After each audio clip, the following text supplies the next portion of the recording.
All right, welcome back. Again, it's always amazing to me how quickly time flies in this course. If I'm not mistaken, next week is our grand finale, right? Are we all sad? We'll talk about it next week. In the interim, I have a very special guest. Your TA, Kirsten Grimes, who happens to be my graduate student extraordinaire. I'm very proud of her for a host of reasons, not only being one of the first students I've ever accepted in our graduate clinical program, but she is also going to be, right, the first graduate student from our clinical program to leave here, which is a pretty amazing accomplishment, given that there's a cohort that started with a good thing. So one of the areas in which Kirsten has become a real expert on is that of personality disorders. And we talked about illness anxiety disorder earlier in this course, right? Someone tell me what illness anxiety disorder is. Have we all forgotten? I told you to all forget that kind of stuff in this course, right? Yeah? Worrying about having a disease that we might talk about. Sure. We're going to talk about personality. Do we all have personalities? Okay. After this lecture, are you all going to feel like you have a personality disorder? Yes. You probably will. Kirsten's going to help you weed through it and understand that we don't. And when we talk about personality disorders, we're talking about something that's a little bit different. But it's going to be all the kinds of things that you can relate to, because it is a part of our psychological makeup. And with that, why don't we give Kirsten a warm welcome? Thank you. Thank you. Can everybody hear me at the back? I have no idea if this mic is on, so can someone give me a thumbs up? Thank you. I don't think it is. Okay.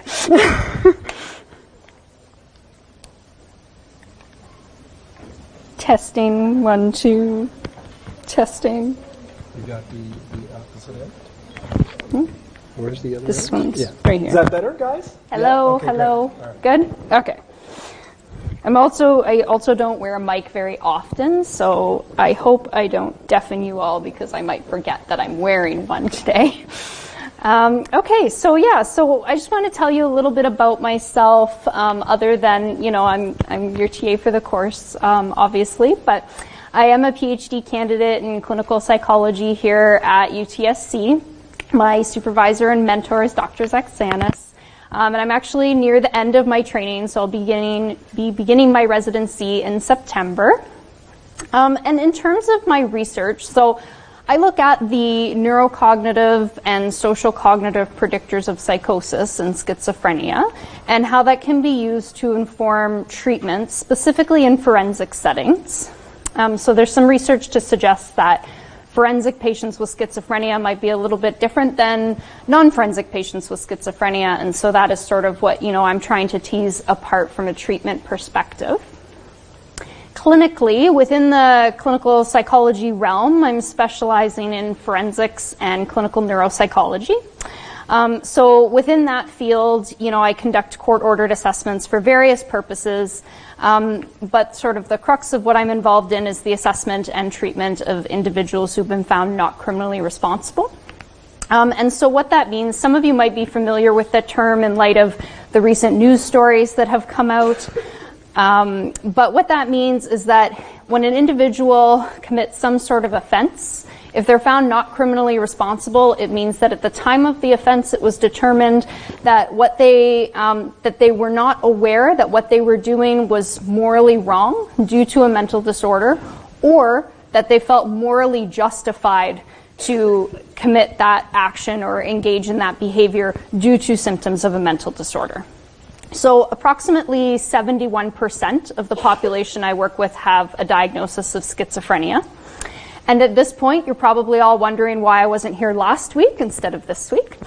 But in our population, there's actually quite significant diagnostic complexity. So about 11% of our population has a formal diagnosis of a personality disorder. I know 11% doesn't sound like a lot, but if you compare that to the general psychiatric population, the prevalence of personality disorders is actually about 2 to 4%. So it's actually quite a bit higher in forensic settings.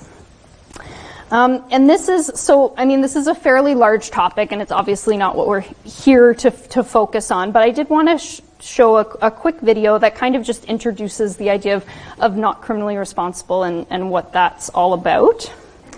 Hopefully it plays. The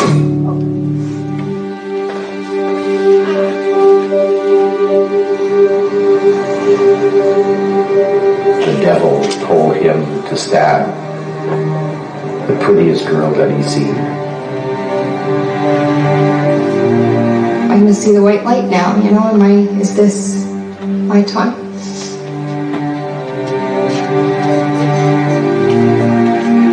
He was motivated by a disorder, a disease of his mind. This is not like a psychiatric unit at a general hospital where you would take your mother. Every client here has some sort of criminal charge. Yeah, I've seen lots of violence over the years. Serious violence. We've had murders on this floor. The potential for violence is what got them here in the first place. Not just because they were schizophrenic, because they were violent. I felt, you know, it's safe now. He's gonna be there in my mind for a very long time. Is it very common for patients who've committed murder or attempted murder to be released into the community? That's the mandate. That's what we're told to do. That's what our job is. I had some plans before I went insane. I wasn't half the madman they suggested I was.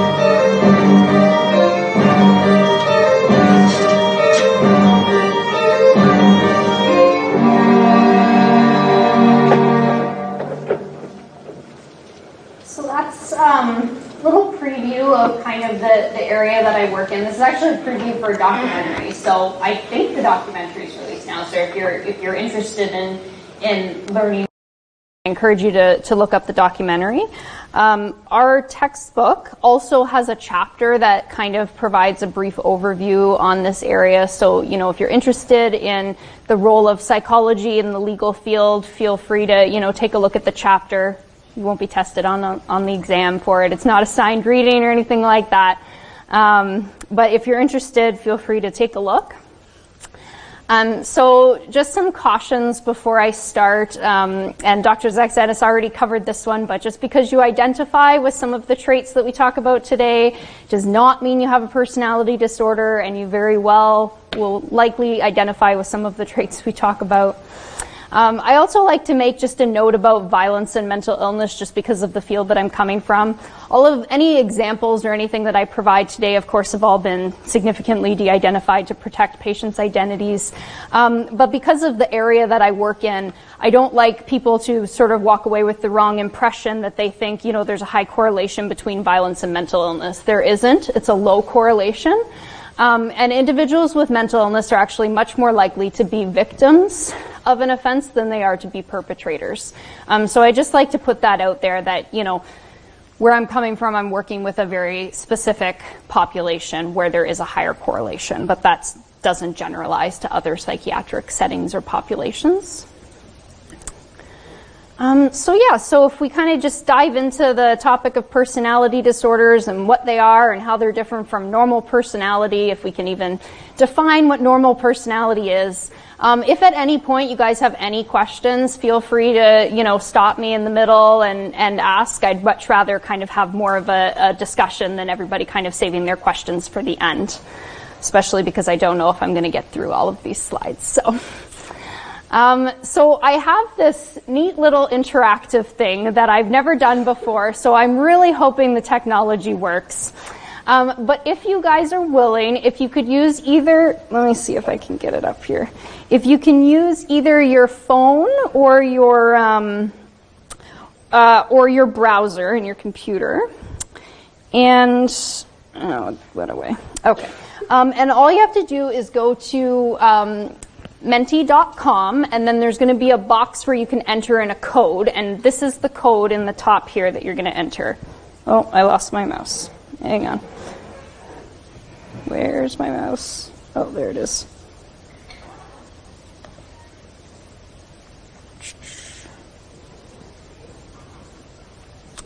Hang on.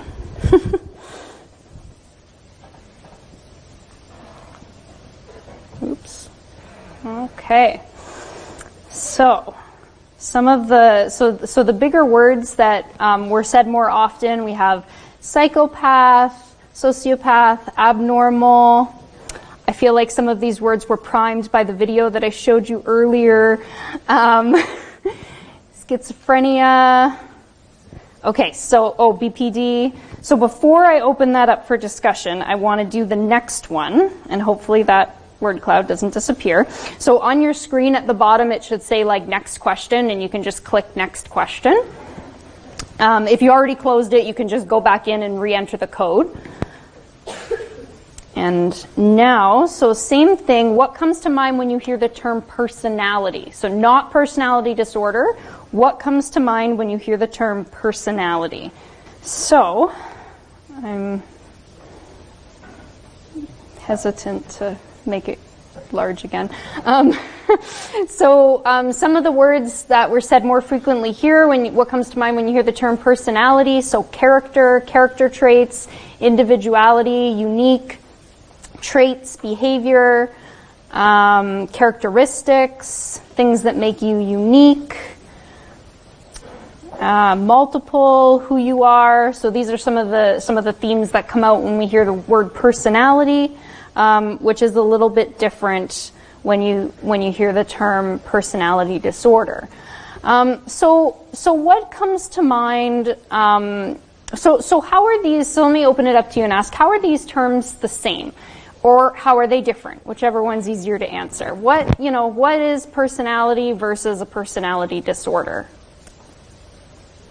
Because the word clouds were actually quite a bit different. So what do you think makes up personality, and when does it become a personality disorder?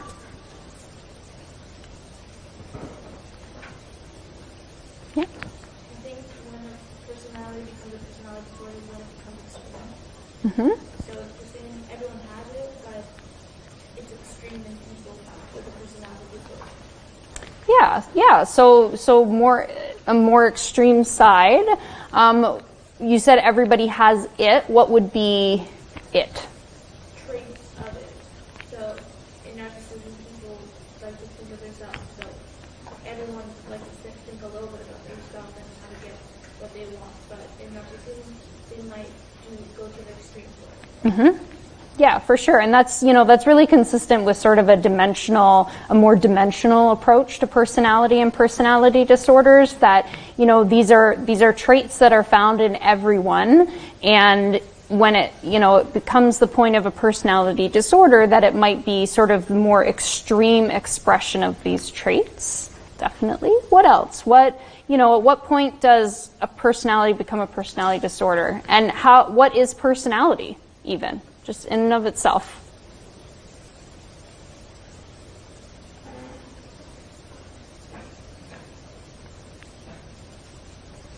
Predisposed styles, sort of character, sort of allows us to art a sense of agency.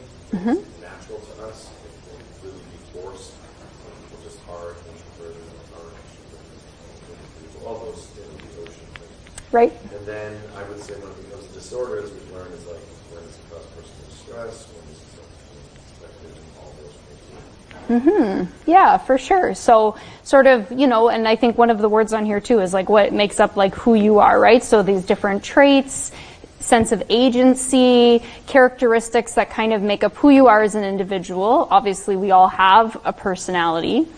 And I think one of the important things to highlight is, we often think about personality as a collection of traits.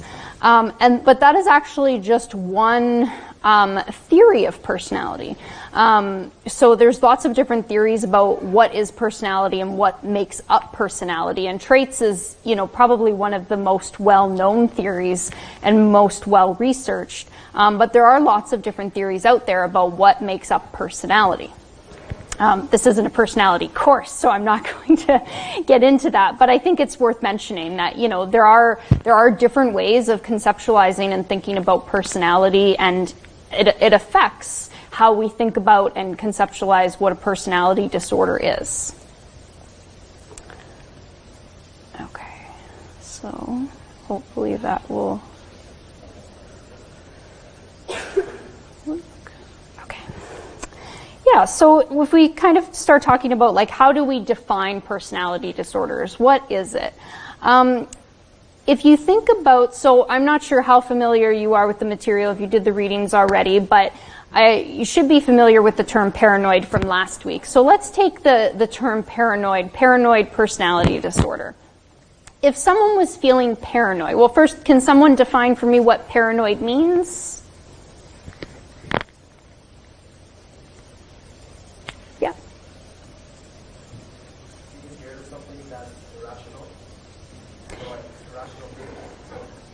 Yeah. Yeah, for sure. So there's often like fear involved. Yep, definitely. Kind of a fear of what would the fear be about?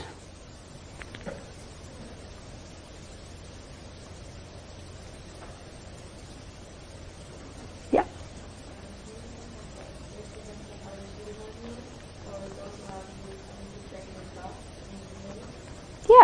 Yeah, so you're so those are great examples. It's like, so, you might be fearing that someone in your partner's cheating on you, or that you don't trust other people around you. It's sort of, if someone's feeling paranoid, there's kind of like a degree of suspiciousness or mistrust that can manifest itself in various ways and with various different people. How might someone with paranoid personality disorder interact with a significant other, an intimate partner? What might that look like? If you just think, I know we haven't talked about that yet, but if you just think about, the definition of paranoia, what might that look like?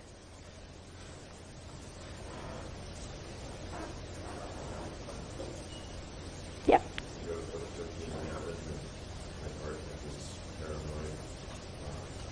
Worries whether I was watching it, because something, delusional, or maybe something that she had a hallucination with, looking at it, the clock or something, but something's occurring, her anxiety is Yeah. So they. what do we call it, grounded? Sorry. Grounded. Yeah. So yeah, definitely. If it's on the end of like psychosis, if it's a paranoid delusion, certainly, then it would be groundless. There's kind of a range of paranoia though, right? So that's sort of, it's an emotion, it's an experience that we all feel at some point or another, or at least I certainly have, and it's kind of where it falls on that continuum from normal to abnormal. Someone else over here had their hand up. Yeah.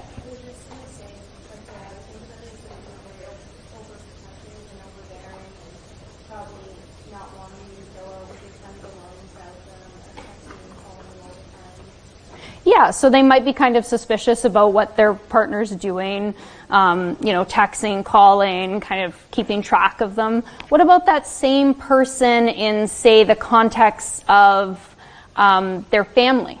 So how would someone who's feeling very paranoid interact with a family member?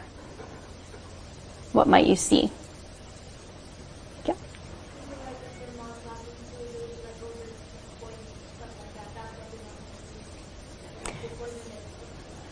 Yeah, so that would certainly be an example of, again, more of the potentially delusional side of paranoia, but definitely you would be kind of like suspicious about, well, why did you bring me that? Like what was kind of the motivation behind it?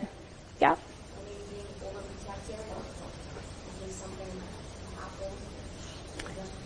Yeah, overprotective about themselves or other people.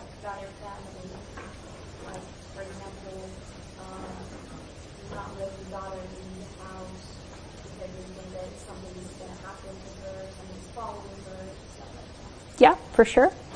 What about, oh, yeah?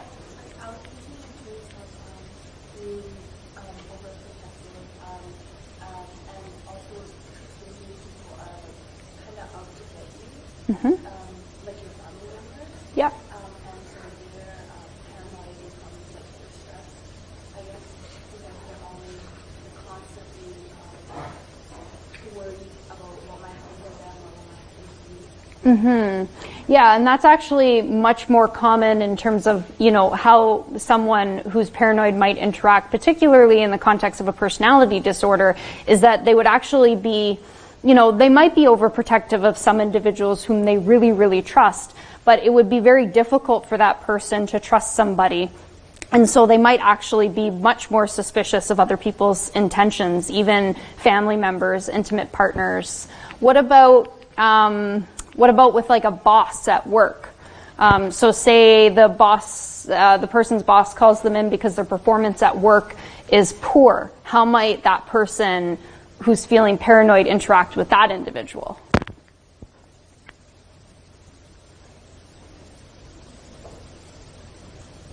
What might they say? How might they act? Is that what a tough one? Yeah? You can overreact to the point where it's like a simple conversation. Yeah, definitely. So they might overreact in terms of like just the interaction itself, right? They might respond really negatively to the criticism. You know, they might become very hostile in that interpersonal interaction. What about if you didn't have, you know, paranoid personality disorder, but as I said, you know, paranoia is kind of a normal experience we all feel sometimes. In that same situation, how might, you know, you react if you were feeling a little bit paranoid about about your boss's intentions? What might you do? Yeah.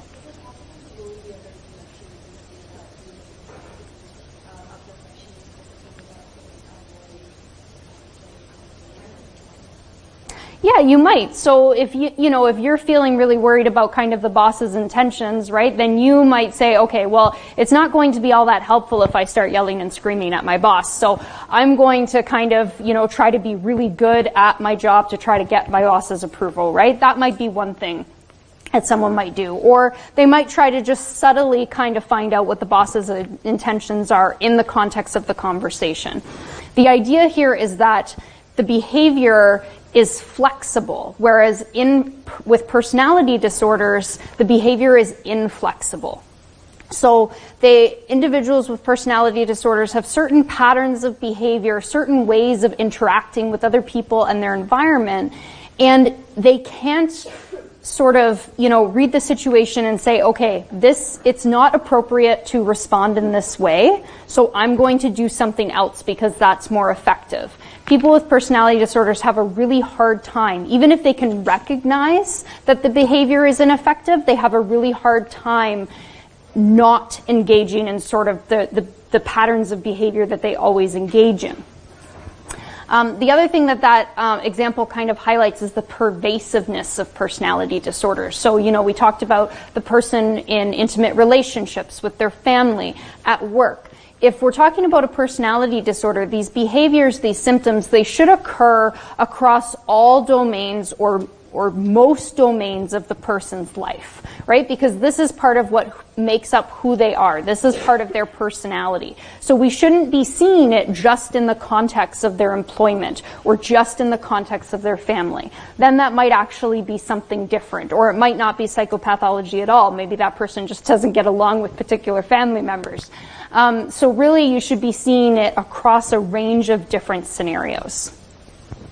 And then the last piece is long-standing. So with personality disorders, when you make the diagnosis, there needs to be evidence of these patterns of behavior and experience that trace back to at least adolescence. But ideally, if you have enough information, you would hopefully even see it like in the beginnings in childhood as well. But there needs to be evidence of these behaviors from at least adolescence to the present. But you can't actually diagnose a personality disorder until the person is 18, because that's when they, become quote unquote adult. And that is sort of, with childhood, right, it's a little bit tricky to kind of tease apart what is personality, what is, the child that's still developing. So there's a lot of trickiness around kind of doing that kind of diagnosis in childhood. So they need to be at least 18 years old, but you should be seeing evidence of this behavior before 18. And then some people already mentioned some of the really critical factors for any diagnosis, and the same applies for personality disorders as well, is that the behavior and the experiences, they need to deviate significantly from the person's culture and sort of whatever is the norm for them. And within their, family context, cultural context. You'll see when we talk about some of the specific personality disorders that some of these are very culturally laden. So some personality disorders in one culture, some traits in one culture might be seen as a personality disorder, whereas in another culture, it wouldn't be seen as psychopathology at all. So it's really important that you're sort of placing the person's experiences in the context of their culture, which is true for any mental health symptom or potential mental health symptom. And then the second piece is that it impairs functioning. And I know somebody already mentioned, a couple people actually already mentioned that it might, potentially impact the individual's relationships, how they interact with people. That's going to, impact their family members, their intimate partners. The social relationships may start to break down.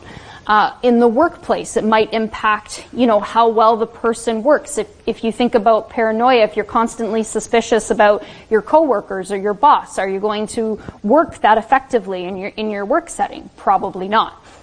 So it's important that you're seeing impairments in functioning, and that's really key because, as we've already kind of said, you probably will identify with some of the traits that we talk about today. And, if it's not that the traits in and of themselves are abnormal or odd in some way. It's to what extent is this impairing your functioning, impairing your relationships, impairing your ability to go to school, go to work. One thing that's a little bit different from other major mental illnesses we've talked about in this course is that with personality disorders, there may or may, the symptoms may or may not cause distress. Why do you think that might be?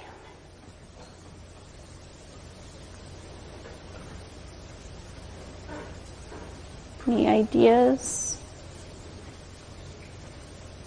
Yeah.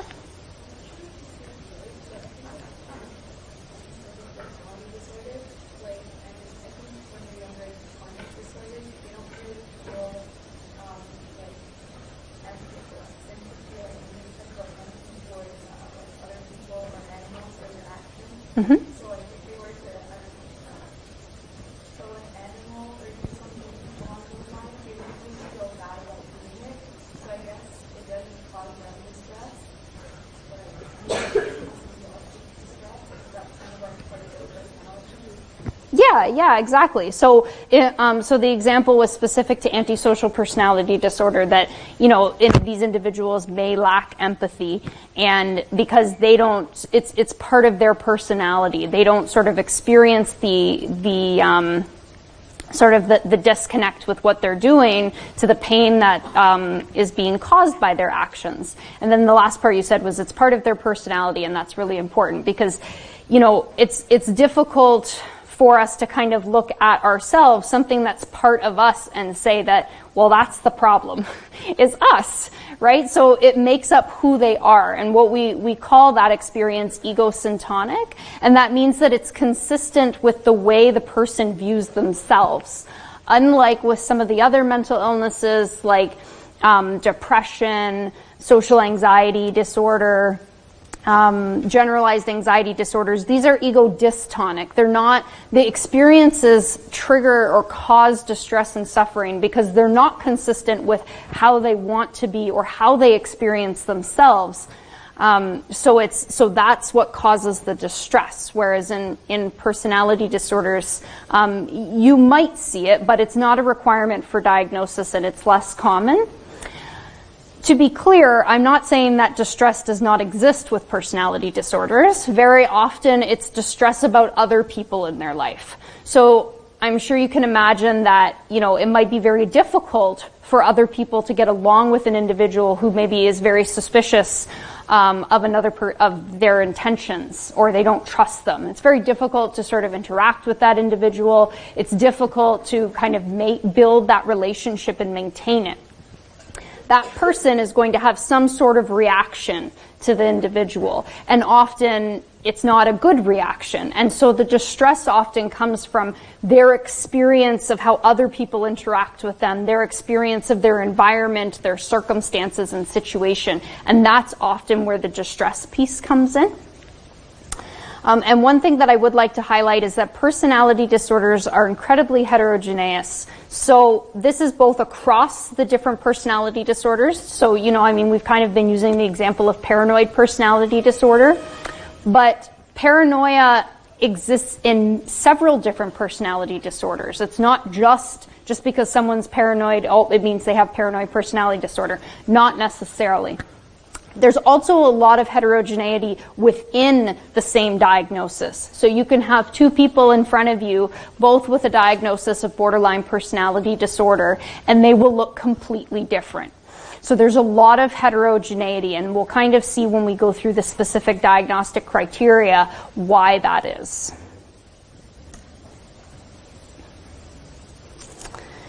So in terms of diagnosing and classifying personality disorders, with the DSM-4, so we're currently using the DSM-5, but with the DSM-4 there were axes, which I think we talked about earlier in the term.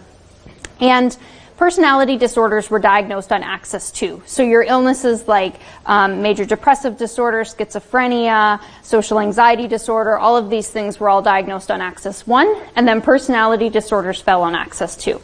With the DSM-5, these axes have now been removed, so it sort of, falls in the same line, it's diagnosed in the same way as any other personality disorder. And we already talked a little bit about sort of the dimensional approach to personality disorders.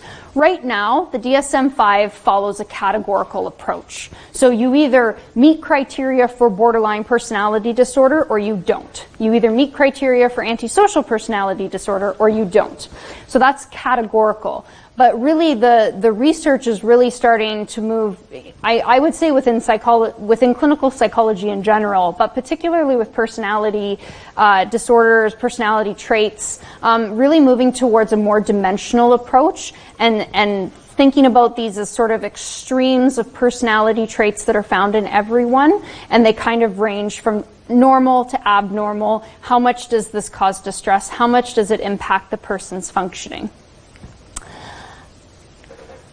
Right now, there is a section in the DSM-5 that's sort of under further research that adopts a little bit more of a dimensional approach to personality disorders, but it wasn't sort of taken as, it wasn't put forward in the publication of the DSM-5 as this is the model we're now using. So right now, we're still talking about categories.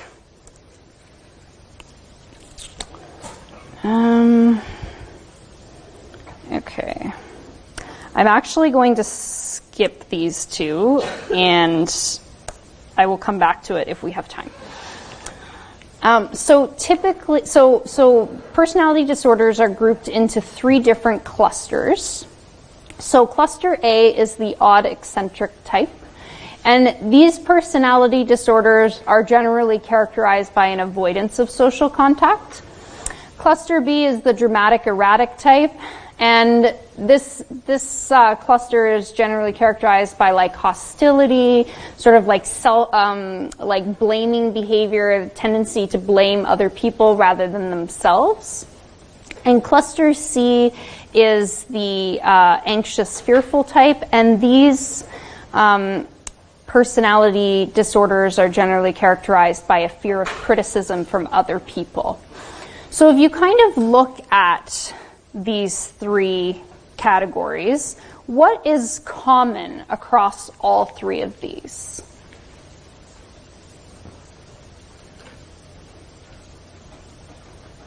Any ideas? Yeah?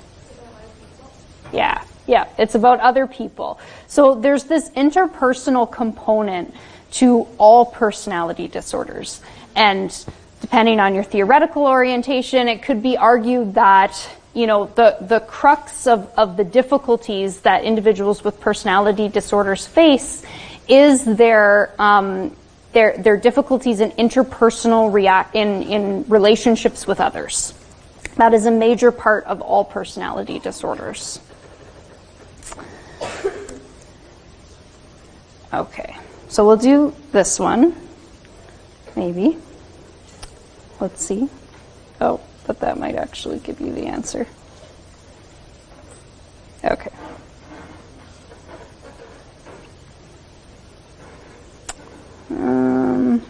Okay, we're going to skip that one because I just gave you the answer by minimizing it. On the break, I'll get rid of the answers on the other slides.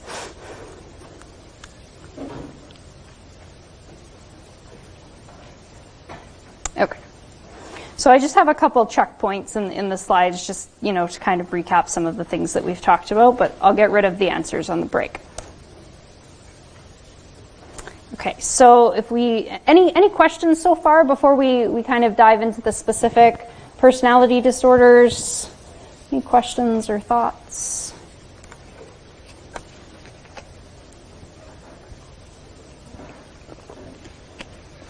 No, everybody's good? Okay. Okay, so the first personality disorder we'll talk about is paranoid personality disorder. So this is in cluster A.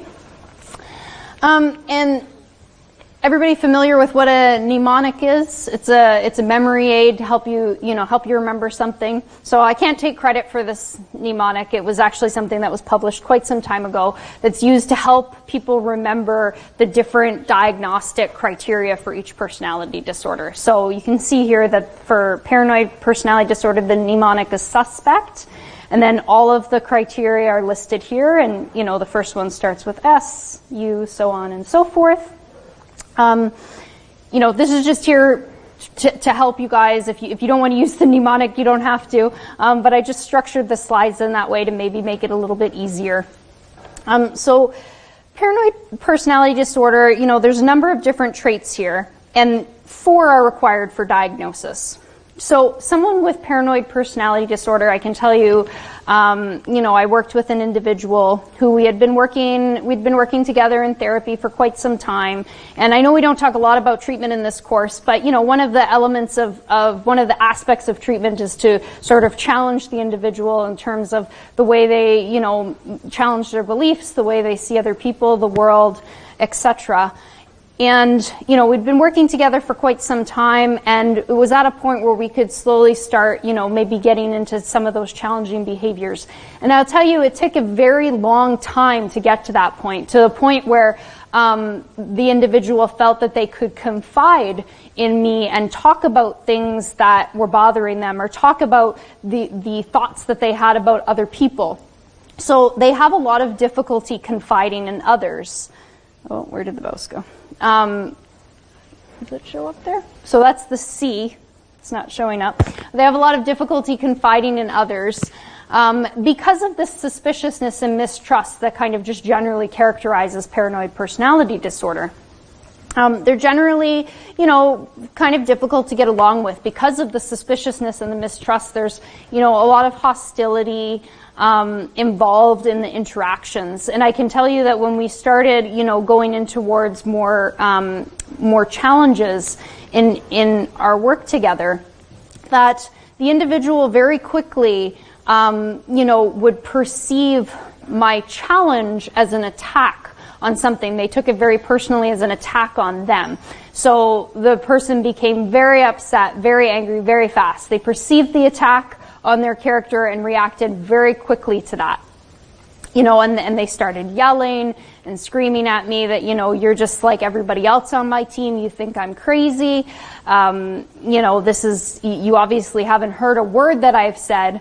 And it even went one step further that even though we had, and keep in mind, we had been meeting for weeks and weeks every week, right? So that particular session, you know, he said that, this is all just a ruse to keep me from being able to leave the unit.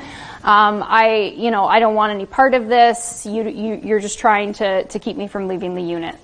So you can see that the reactions are very quick, they're very extreme, they're sensitive to criticism, and things that are relatively benign, events that are benign, they perceive threat in them. So just an individual therapy session, right, there was sort of a threat that was perceived there because of the interaction.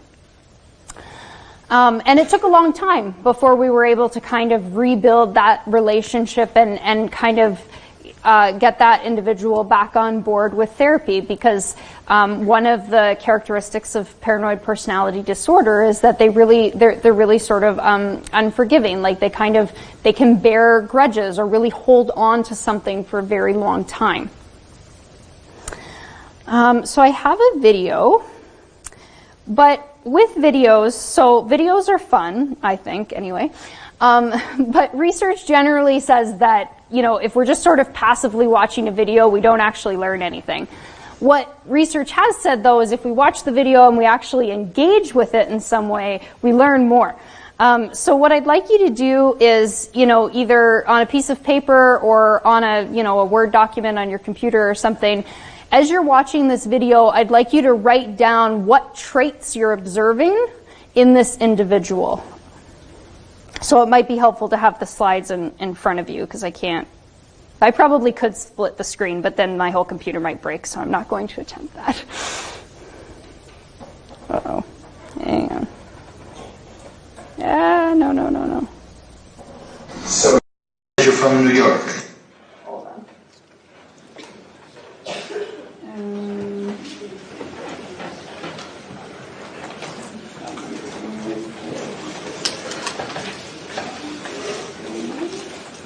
There we go.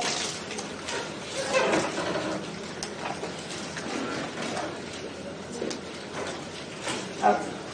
So yeah, so keep track of what kind of traits you're observing here. New York. And what is it that brought you today? It wasn't me, I'll tell you that. Well, who was it? I was ordered to come here by the courts. Uh-huh. And their reason? Not my reason, my wife's reason. Uh-huh. And hers? Her reason? Because I won't give her the money that she doesn't deserve. Is this for alimony? Of course, what else would it be for? Uh-huh. And why doesn't she deserve it? Because she's the one that's wrong, it's not me. Okay, tell me about that. How is she wrong? Well, she was fooling around. How long was she involved? Since before I was married. I don't even know if my children are mine. Why should I give them any money? Okay. When were you first sure of this? I've known for a long time. It's not a question of when. Okay. How did you find out? I just knew it. The way she acted all the time when she would come home, or I would come home, like she was afraid of me already, like she had done something wrong. So it's mostly a feeling. She tricked me into it. She just wanted to keep me hanging around so I could take care of the kids, so she could just go on and fool around. What did you mean by that? By what? By that grunt. Like, you don't believe me. Why are you looking at me like that? How am I looking at you? Like you don't believe me. Listen, man, I tell you, she's the one that you should be examining. Why didn't you ask me anything about her? Am I right in thinking that you would rather not be here? Would you want to be here? Oh, I guess you do. You have to be here. Wouldn't that be great if I just got up right now and walked away? Then they would think I was really crazy. How do you feel right now? Why are you asking me all these questions? What do you care? Is there something over there? I keep hearing things like there's something over there, like this is being recorded or something. What is that thing over there on the wall? Why is there a curtain on the wall? There's no window there. Is that a mirror? You guys are all the same. You just like to watch every little twitch, every little look. You think you can tell exactly what a person is thinking or what they're doing.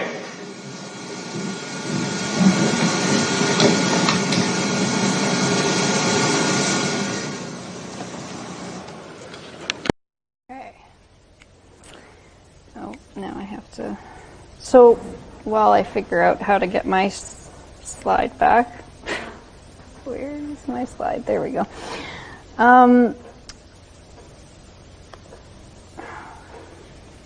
What were some of the traits that you noticed in that video?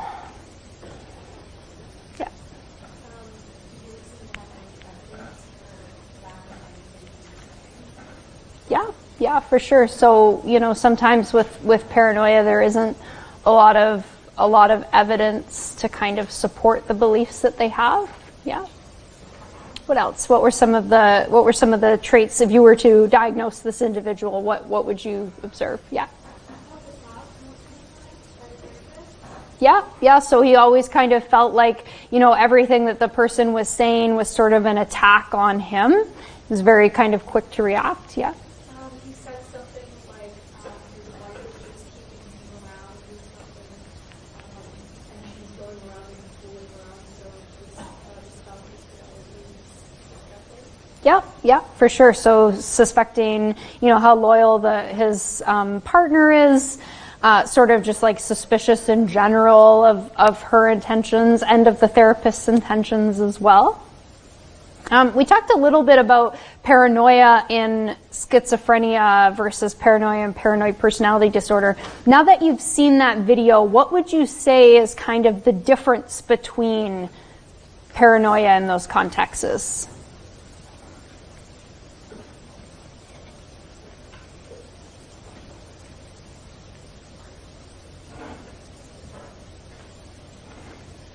Is someone with paranoid personality disorder, do they have psychosis?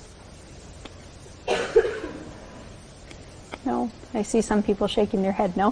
How come? Why isn't paranoia in this context, why isn't it a positive symptom? Why isn't it a delusion?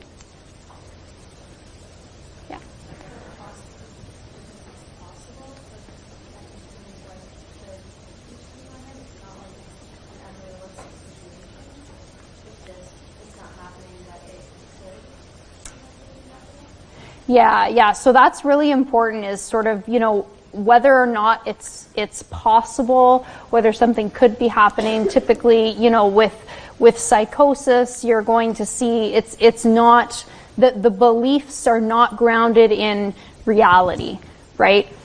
With paranoid personality disorder, it's not that the paranoia is potentially not going to be held with the same degree of conviction that it would in a delusion, and it's also going to be something that's much more based in reality. So, you know, whether or not their partner is cheating on them, that's something that's grounded in reality versus, you know, aliens have come and abducted me and taking me up into their spaceship. These are, you know, how much these are grounded in reality are very different. So that's really key here, that just because someone is feeling paranoid, that doesn't necessarily mean that it's a delusion or that they have psychosis.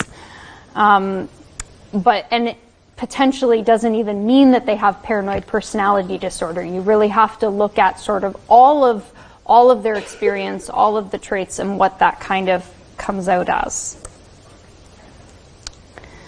So for schizoid personality disorder, so this is another personality disorder in cluster A, and here you need 4 of these criteria to meet the diagnosis of schizoid personality disorder.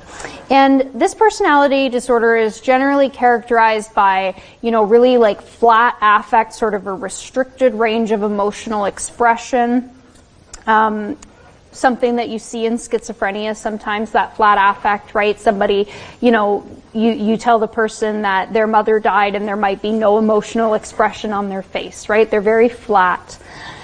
Sort of like this detachment from social relationships. So individuals with schizoid personality disorder don't really have a large social support circle, might not have any social support, and that's not, that's out of a, that's because they don't desire those relationships. So, you know, an individual that we were preparing for discharge, out of the hospital, you know, typically on a day-to-day basis, you would see him alone.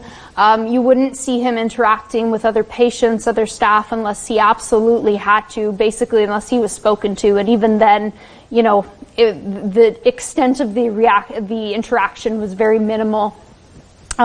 His emotional expression was very flat. You didn't really see him happy, you didn't really see him sad or angry, just very, very flat. And he didn't do very much on the unit, and he couldn't really describe to you what he enjoyed doing. Often you would see him just kind of sitting in his room, not really engaging in anything in particular. Sometimes you would see him watching TV, but again, always by himself. So they don't really take a lot of pleasure in different activities, and if they are engaging in activities, it's typically done in a solitary manner. It's something that they do by themselves. You know, and like I said, they don't really enjoy close relationships. They don't desire them. Same thing with intimate relationships, right? They have very little interest in sexual experiences or having an intimate or romantic partner. And they're pretty indifferent to any sort of criticism or praise, tied in with sort of the flat affect, right? So, you know, we were speaking with this individual about how well he had been doing, and you know, these are all your strengths, and we're preparing for discharge, and you know, there was really kind of no reaction, and a lot of people are usually at least a little bit happy that they're being discharged, and there was really kind of no response. There was no sort of response to the praise that we were giving the individual about, you know, what their strengths are and how well they had been doing. So they're sort of indifferent to, you know, both praise but also to criticism. So unlike in paranoid personality disorder, where you're likely to get sort of that really hostile reaction and criticism, here it's going to be pretty flat. And so again, I have a video. I have videos for most of these. Uh-oh. Hang on. So just you and your mother? No. No? Do you have brothers and sisters, or? Yeah.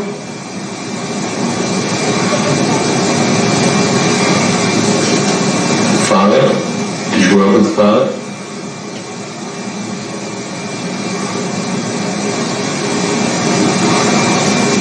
Yeah. I grew up with my father, yeah. Mm-hmm. But he doesn't live there now? Yeah. So like the people you work with? Yeah. Yeah, I like the people. Uh-huh. Any of them your friends?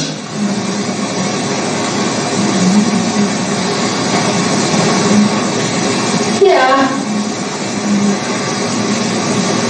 Do you do things after work, or?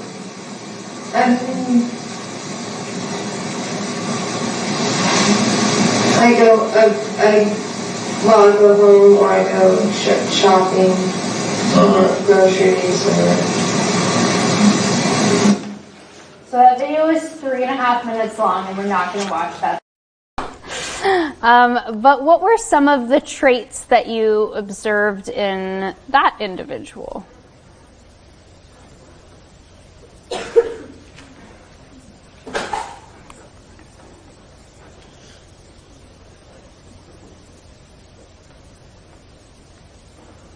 Yeah. Yeah. And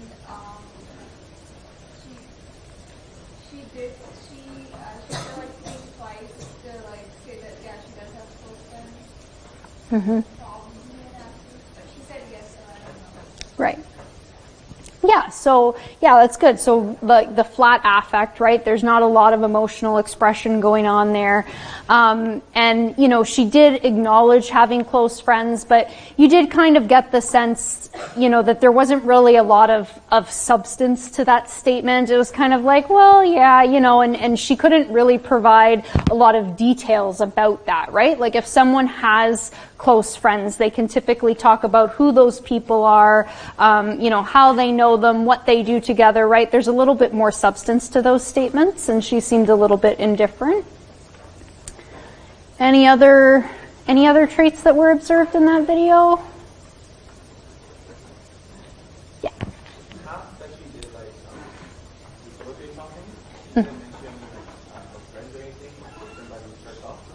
Yep. So, yeah, exactly. So, you know, the activities that she did talk about, like shopping, you know, it sounded like they were pretty solitary. And she also just couldn't really describe too much about, you know, what activities she did in general. There was a lot of prompting on the part of the assessor that really had to go into that to kind of pull that out.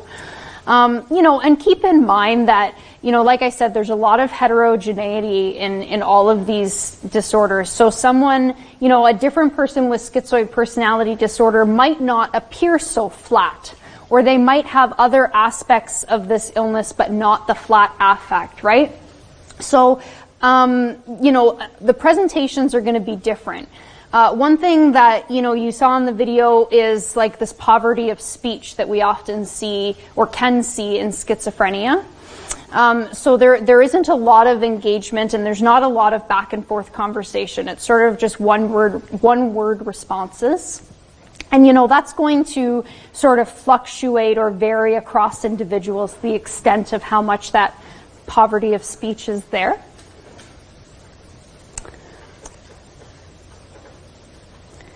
Okay, so schizotypal personality, oh, yeah.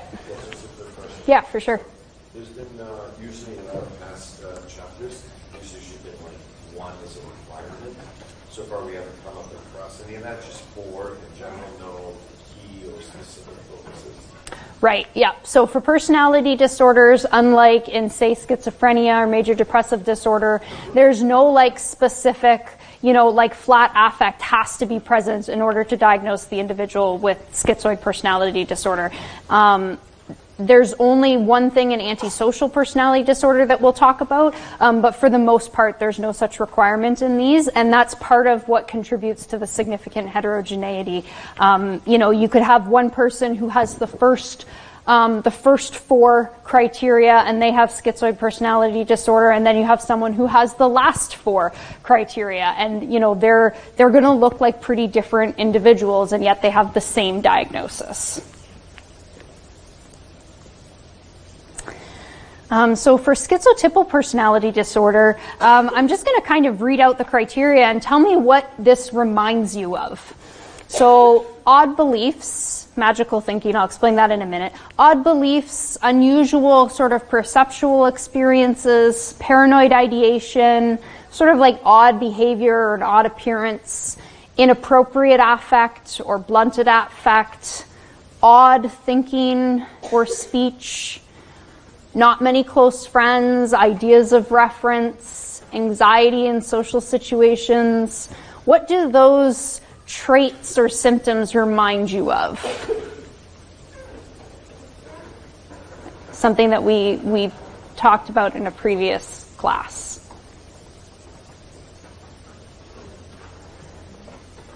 Yeah? Schizophrenia, yeah. So one of the things with schizotypal personality disorder is that a lot of the traits look very similar to schizophrenia. However, individuals with schizotypal PD are not psychotic. They don't have a psychotic disorder. But some of their experiences and the traits that make up this personality disorder can resemble schizophrenia. So if you think about the different stages in schizophrenia that I think you talked about last week, the different stages in schizophrenia, the schizotypal personality disorder would most closely kind of resemble the prodromal stage. So the stage where individuals they're not experiencing psychosis yet, but they're kind of having these odd experiences, odd beliefs that aren't quite consistent with kind of societal norms. So sometimes people in the prodromal stage might look similar to schizotypal PD. Also in the residual phase of schizophrenia. So individuals who've, they've had a psychotic episode and now those positive symptoms are relatively managed, but you might have some residual positive symptoms. So, some odd beliefs, but not to the point that, it's a delusion per se. That schizotypal PD can also resemble that phase of schizophrenia. So magical thinking are things like, it's when you believe that one thing that happened had an effect on something else. So like superstitions are a really good example, right? Like, I broke a mirror and then the next day I had a really bad day. Oh, well, I must have had a really bad day because I broke that mirror.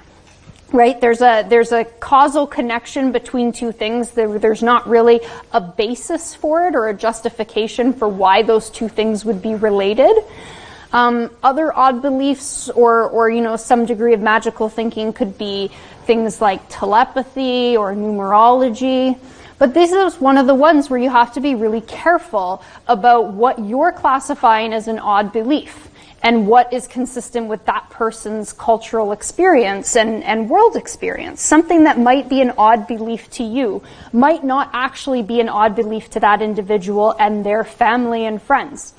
So you have to be really careful when you're labeling something as an odd belief and thinking about to what extent does it actually impair their functioning.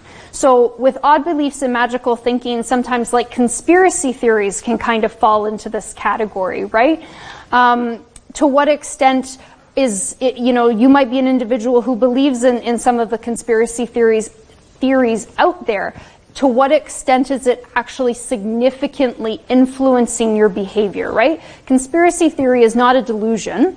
It's something that might be possible. It's generally grounded in reality to some extent, or very much so, depending on the theory.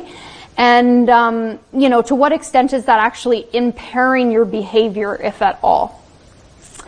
Paranoid ideation, ideas of reference. So you talked about paranoid delusions and delusions of reference, I think, last week. So here we're talking about things that, aren't quite held with the same conviction. Well, it's possible that the government keeps an eye on us through all the Google Home devices. Maybe they have something built into Google Home and that is how the government monitors us, right? That's possible, maybe. That could be paranoid ideation, depending on to what extent, it's influencing the person's behavior, how much distress it's causing. Something that would be more at a delusional intensity would be where, this absolutely is the case and I need to get rid of all the Google Homes and, bring that company down for creating these things because, it's ruining the world, right? So there's a different level of intensity and conviction here between like paranoid ideation versus a paranoid delusion. One thing that's important to note, in schizotypal personality disorder, there is generally sort of a lack of close friends here as well.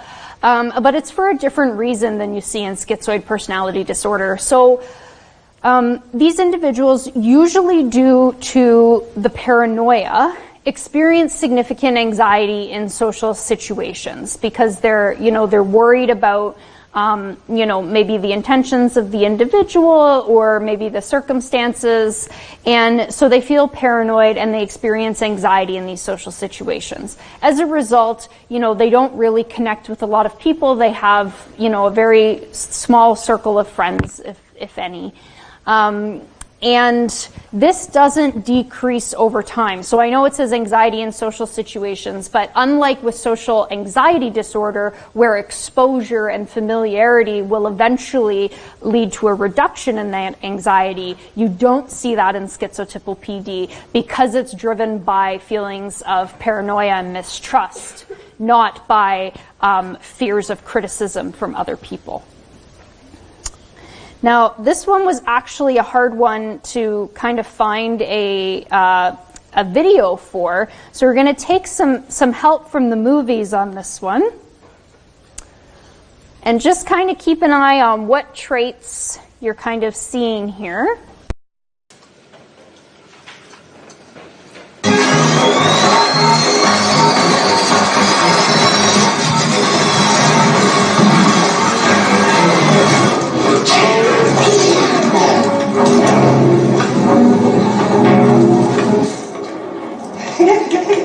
Wasn't that just magnificent?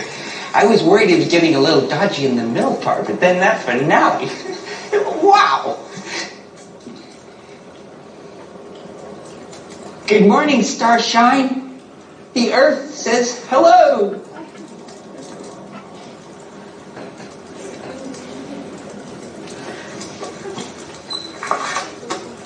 Dear guests, greetings. Welcome to the factory. I shake you warmly by the hand. My name is Willy Wonka. Mr. Wonka, I'm Val Bogart. Oh, I don't care. I'm Veruca Salt. It's very nice to meet you, sir. I always thought a verruca was a type of wart that got on the bottom of your foot. I love Ashley Loop. I love your chocolate. I can see that. So do I. I never expected to have so much in common. Then he will be made into strawberry-flavored, chocolate-coated fudge. They'll be selling him by the pound all over the world. No, I wouldn't allow it. The taste would be terrible. Can you imagine Augustus-flavored chocolate-coated glue? Ew. No one would buy it. So what are some of the traits that you might have seen there in terms of schizotypal personality disorder?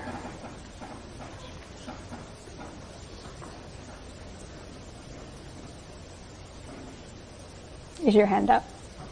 Yeah.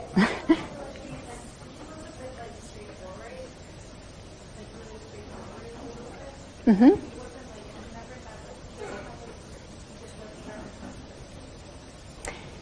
Yeah. So, you know, it was almost like there wasn't like a filter, right? It kind of just whatever came to his mind, he said, and you know that could maybe fall under sort of like the unusual thinking or unusual speech, kind of having difficulty reading those social situations. It could also be sort of the lack of exposure to social situations, if that's the case, right? If you think about, and this isn't specific to schizotypal PD, if you're not in social situations and you don't have exposure to social situations, you're going to have a hard time kind of reading like what to say, how to act, what to do. Like you're not going to know because you haven't had that exposure. What else do people observe?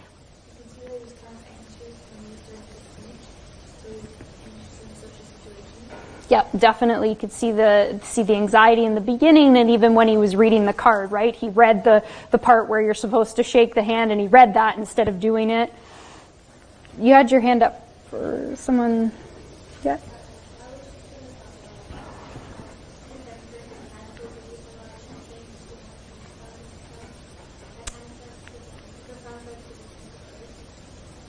Yeah. So I'm not sure if that was so much magical thinking. It was odd. Yeah.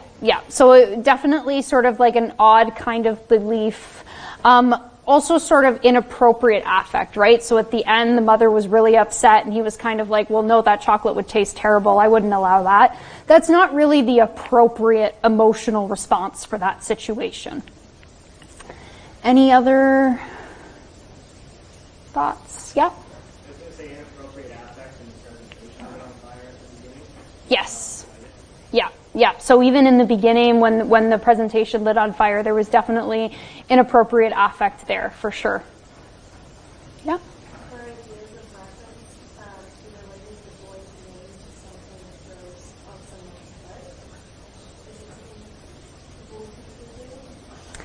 Yes. Yeah. So ideas of reference, typically what that is, or delusions of reference, you know, even is you kind of perceive meaning in something in your environment. So, you know, if I give you an example for delusions of reference, because that's easier to think of on the spot, is, you know, you see something in the paper and in the newspaper and you believe it's like written for you, that's a message for you. So there's sort of, you're kind of seeing something in the environment and you're making it as a reference to yourself. You're referencing yourself in that.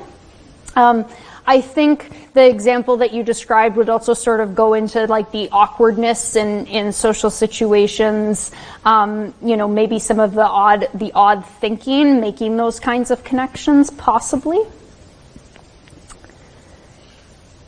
Any other thoughts on that? Okay, so 6:30, so why don't we take, I don't know, how long do you normally break for? Sometimes we do, sometimes we don't. So normally 10 minutes. Okay. You can also take a vote as long as you might just go one through or take a break. You guys want to take a break? Okay. You're tired of hearing me talk for this long. Yeah, okay, so let's take a break, and, you know, in 10 minutes it'll give me time to delete all the answers on here. I'm not actually sure if that was 10 minutes, but it seems like most people are back, so we'll get started again. And just before I go into the next cluster of personality disorders, just kind of a quick checkpoint. If you guys could go to that website again, www.menti.com, and just enter in the code that you see. Does that show up over there? Yep, the code that you see at the top here. And it's kind of hard to see on the slide. If I make it bigger, it'll go away. So, but you'll see it on your phone or on the computer. It's in what way does schizotypal PD differ from schizophrenia? So the options are delusions are not as bizarre as in schizophrenia. There's no positive symptoms in schizotypal PD. No inappropriate affect in schizotypal PD, or there's excessive anxiety in schizotypal PD. So I'll start that, and then as the responses come in, I'm sure there's a way to hide the responses until everybody's answered, but I'm not familiar with how this works yet. So try not to look at the slide when you're answering. I don't want you to be influenced by what's on the board. So in what way does schizotypal PD differ from schizophrenia? Maybe I'll just put down, and I better not do a countdown. I'll just wait a little bit longer until there's a few more responses.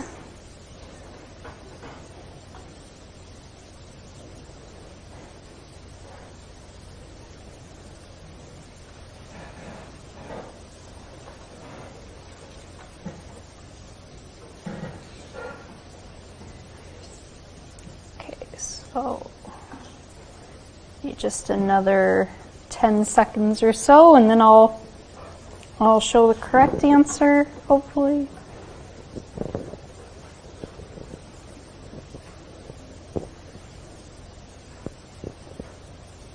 Did it work? Oh, yes, it did work. Good. Sorry, I've never done this before.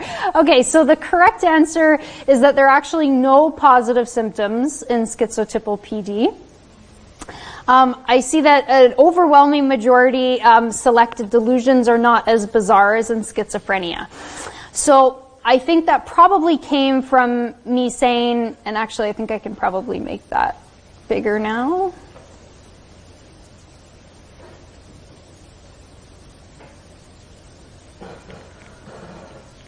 I don't know if that actually helps any, but hopefully you guys can see it. But it should also be on your screen in front of you as well.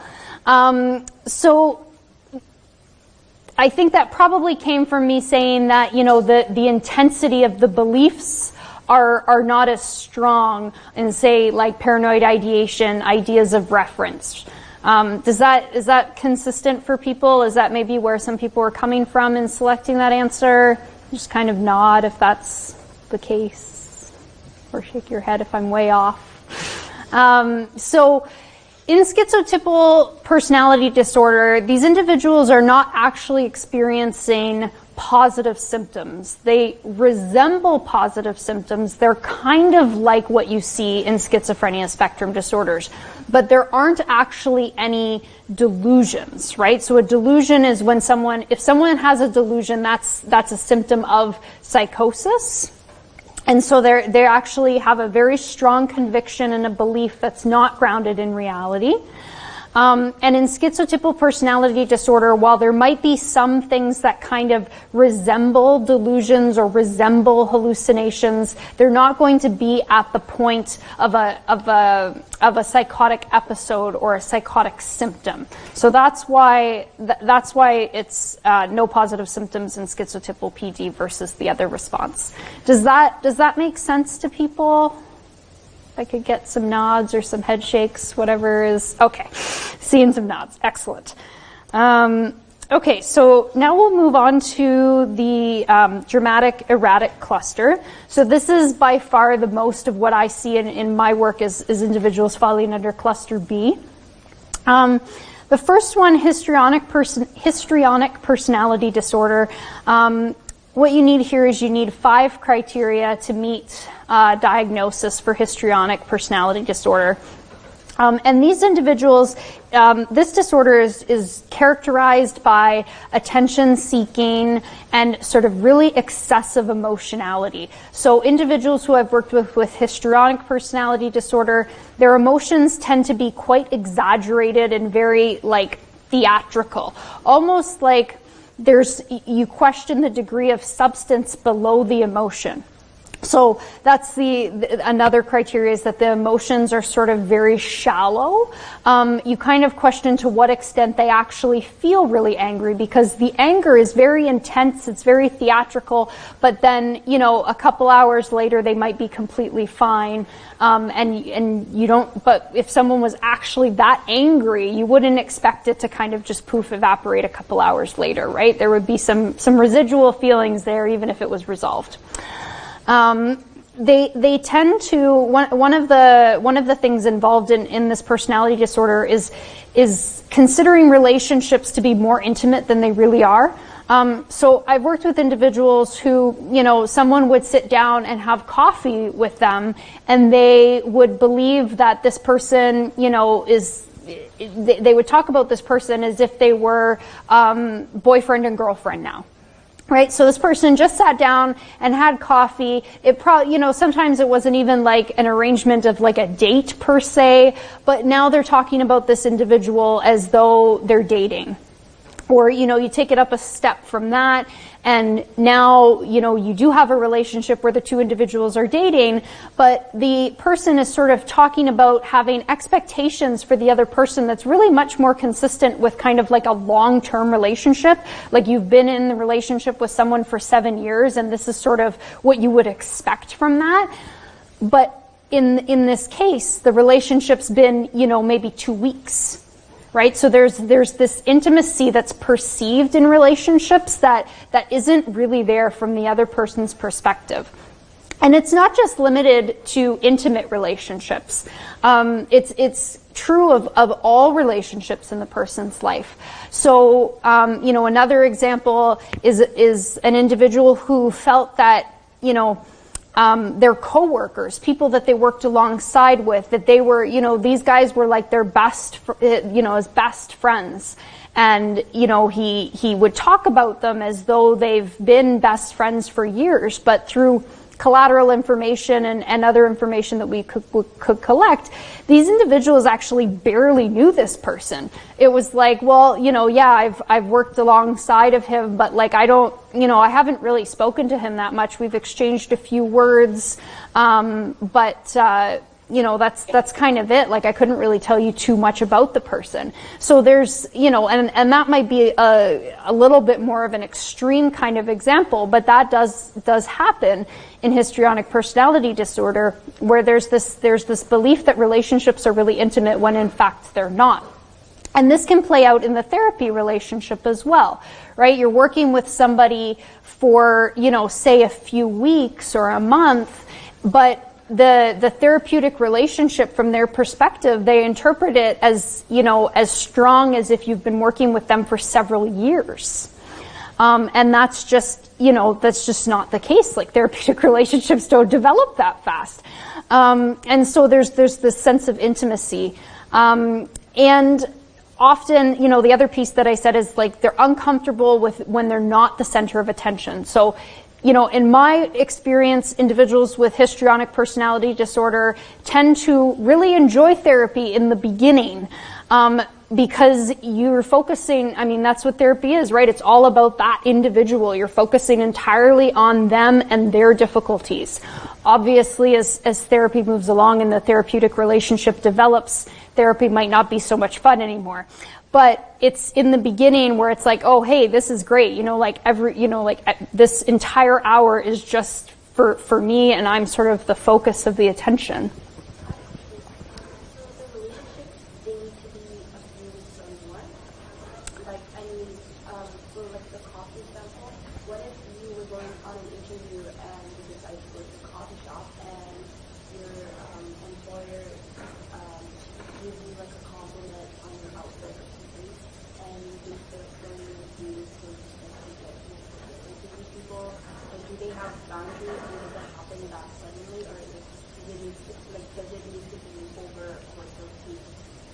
Yeah, so really excellent example. So I'll repeat that for everybody, or I'll try to repeat it. Correct me if I'm wrong, but so the example was, say you are meeting someone for an interview in a coffee shop, and the interviewer compliments you, and then the person with histrionic personality disorder might interpret that as flirting, for example. Certainly that could happen. And does happen. I have worked with individuals where it does actually, the interpretation is that fast, and they kind of build a relationship up in their head that's over a very short period of time. There's no sort of like requirement that it has to be for a few weeks, that the relationship needs to be established. It could happen very quickly.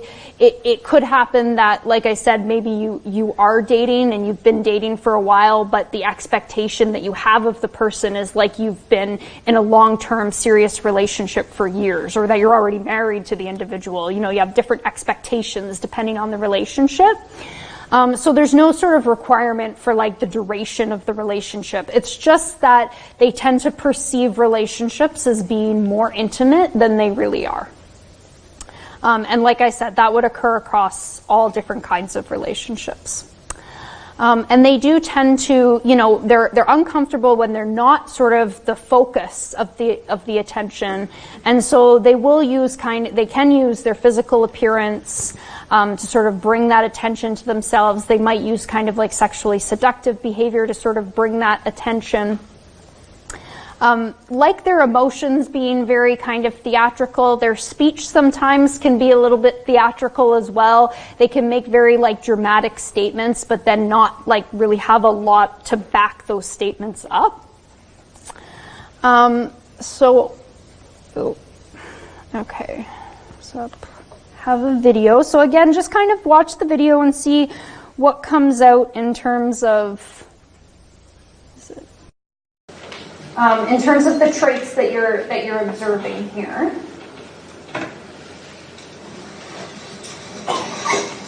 Hello, Mrs. Haywell. How are you doing today? Oh, please, just call me Martha. You know what? I feel like I've known you for so long, like all my life. We're well past the formalities. From one visit. Of course. I mean, we've grown so close. That's a very nice outfit. Are you going out somewhere special tonight?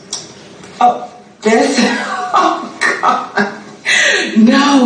this whole thing, I just threw it on. It's what you call a quick grab out the closet, Would you like it? Don't I just look beautiful? Yes, you look. Doesn't he look handsome too? This is Marco. He was named after one of my past boyfriends.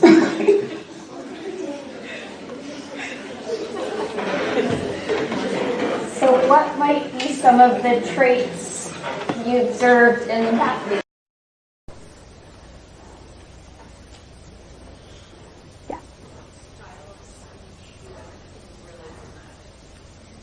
Yeah, so definitely some more like kind of like the impressionistic speech, yeah.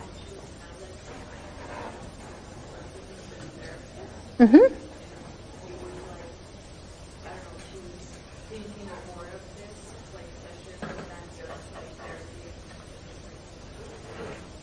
Yeah, so sort of that like the sexually seductive behavior, there was some evidence of that. The relationship was sort of viewed as a little bit more intimate than what it actually was. They'd only met for one session, and she's like, well, we're well past the formalities and all of that. It's like they'd been meeting for, probably several weeks at that point, if not longer. Anything else?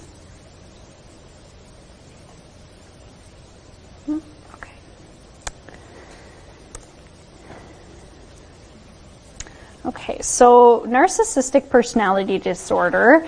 I imagine a lot of you are familiar just with the term narcissism. So narcissistic personality disorder, it's characterized by a couple different things. It's characterized by grandiosity, so, kind of believing that you're sort of bigger than you really are, or like really important, like more important than you really are. You kind of feel very big about yourself. Need for admiration. So individuals with narcissistic personality disorder, they expect admiration from other people because they are, that good at whatever it is they do, or because they're that important. They expect that sort of admiration from others and aren't particularly happy if they're not getting it. And they tend to lack empathy they can lack empathy as well. So, again, there's five criteria needed for diagnosis, but there's quite a few different traits here. So it's possible that someone with narcissistic personality disorder might have empathy, right? That's not like a requirement for a diagnosis. So everybody's going to look different. I was working with an individual who, was a patient just like any other patient on the unit, but he actually felt that he was different from the other patients on the unit, and he had his various reasons why he felt he was different. And because of that, he felt that, he should get different privileges that other patients don't get. And, he would kind of, because of this uniqueness that these individuals feel, they often feel that they should only be associating with those people that are kind of on their same level as them, right? Sometimes that happens. So with this individual, for example, he certainly sort of lacked empathy. He didn't really have any problems kind of calling people out in a group if he thought what somebody did was, stupid. He didn't have any problems sharing that. And he would kind of try to, not collude, but sort of like make jokes with the other staff. Like, oh yeah, look at this guy, right? Like trying to be on their, level, you could say. He also, tried to do things that were sort of, like fill roles that only staff really filled, that it wasn't really the patient's role, leading groups, for example, trying to fill roles like that really isn't the patient's job at that point. They're really there for the group versus facilitating the group. So there's this sense, with narcissistic personality disorder, you kind of have this sense of entitlement, and this admiration. Yeah. Question. So if you have 5 of these criteria, you're working with a therapist, and then let's say, I don't know, arbitrarily, like 6 months from now, you lose one of the symptoms, one of the criteria. Can you be undiagnosed? Yeah, that's a really good question. So certainly over time, you know, if you're involved in treatment over the long term, it might be, and this is actually the case for any mental illness, even including personality disorders. It might be that over time you no longer meet criteria for a diagnosis. And you can see that in personality disorders. It takes a lot of hard work on the part of the patient to be able to accomplish something like that, because again, it is, you know, part of their personality, it's part of them. Therapy is very challenging with personality disorders. So it is possible that if you no longer met criteria, that you might not, that diagnosis could be like removed in a sense. Unfortunately, what happens in the mental health system, because it's a little bit like broken telephone, is that as as a patient moves from hospital to hospital or from clinic to clinic, unfortunately what ends up happening is these diagnoses are very stigmatizing, and it's very difficult for a patient to kind of lose a diagnosis or have a diagnosis removed once that diagnosis is made. And you really see that with schizophrenia, is that once a patient receives that diagnosis, it really can haunt them for the rest of their lives. And so it's really difficult to kind of fully remove a diagnosis, but in the context of, say, individual therapy, you might sort of acknowledge, like, hey, this person doesn't meet criteria for this personality disorder anymore. And then it would really be about, you know, what are you working on next, right? Like, just because, and this is part of the dimensional approach to personality disorders, just because one of these, you know, say they are now able, they no longer exploit people, they no longer take advantage of other people. Say that was one of the criteria that made them meet diagnosis, and they don't do that anymore. Does that mean that they're not still exhibiting narcissistic traits? They probably still are, and there's probably still work to do, but they might not, quote unquote, meet criteria. Yeah. Yeah.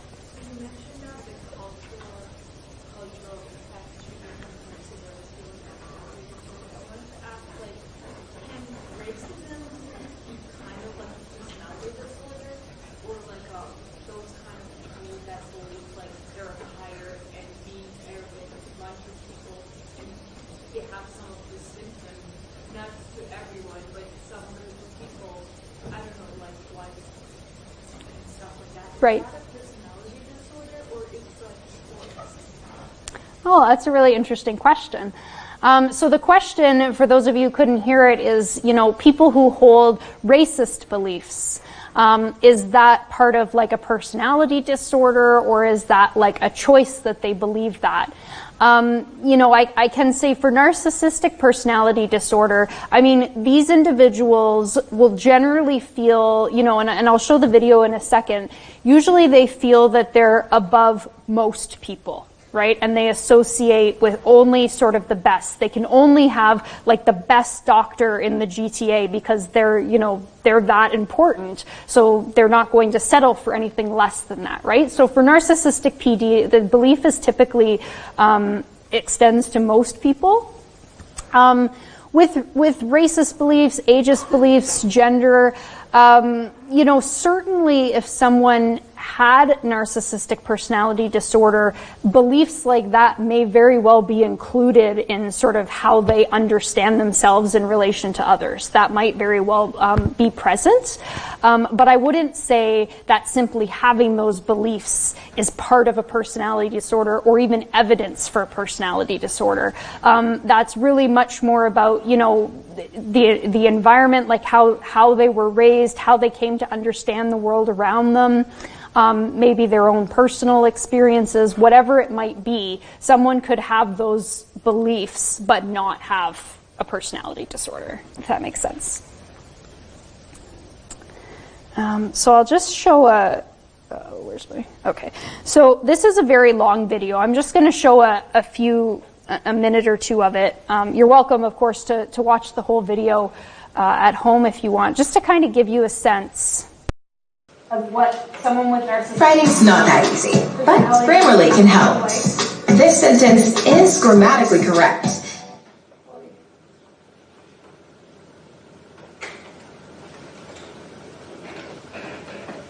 Hi. Well, that's good. How you doing today? Doing well, thank you. How about yourself? I'm doing all right. Thanks for asking. I had met you last time for our first session, and we talked a little bit about kind of your circumstances, what brought you here. And I was hoping today we could get into trying to really figure out how we can help you. Any thoughts on your current situation? Anything change? Nothing's really changed. I mean, I'm amazing at my job. My boss just really is someone that I hold, you know, in higher regards than others I work with, especially. We went to the same college as Ivy League College, of course, and he suggested I come into counseling, and he's way off. So I'm just gonna, you know, let him know. So, as I understand it, you came into counseling because he requested it. That was what initiated it. But now I need to prove him wrong. All right. So at first it was because he told you it would be a good idea, but now you kind of see it as an opportunity to prove your point. Yeah, have a little bit of fun with it. Prove my point. Mm-hmm. What would you like to prove through this? That I'm not the one in the wrong. You know, I'm extremely good at my job. I mean, I am the best employee that they have ever had, not just currently. Just ever. I make no errors. So how can I be wrong when it comes to these circumstances with my coworkers? Right. So your coworkers. So what are some of the traits that you might have seen there that would be consistent with narcissistic personality disorder? Yeah. Mm-hmm.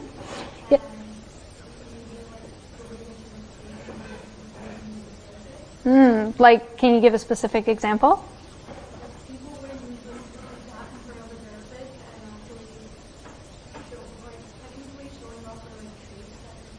Yeah, it's a really good observation. So behaviorally, like how the person was sitting in the office, sort of their body language was really even suggestive of kind of like, you know, I'm better than this. maybe I'm better than you or what it might be. But yeah, really good observation. And you also mentioned sort of that, you know, just kind of saying like she's the best at her job and sort of really kind of, putting herself kind of on a pedestal, right? Like believing that she is very either special in the sense that she's so good and skilled or maybe unique in that way. Any other observations? Yeah.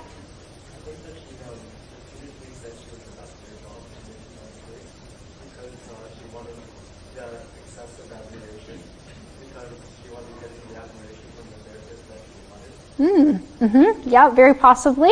So, you know, she kept repeating that she's the best at her job and maybe was not getting the admiration from the therapist that she wanted. And that's a really interesting observation. So the therapist was relatively neutral, right? Wasn't really kind of giving her that like, oh my God, you are the best? Like, that's insane. Wasn't really giving her that. And so maybe sort of really trying to put it out there like, yeah, look at how good I am. Right? Really putting it out there to try to get that admiration back. Yeah. Yes.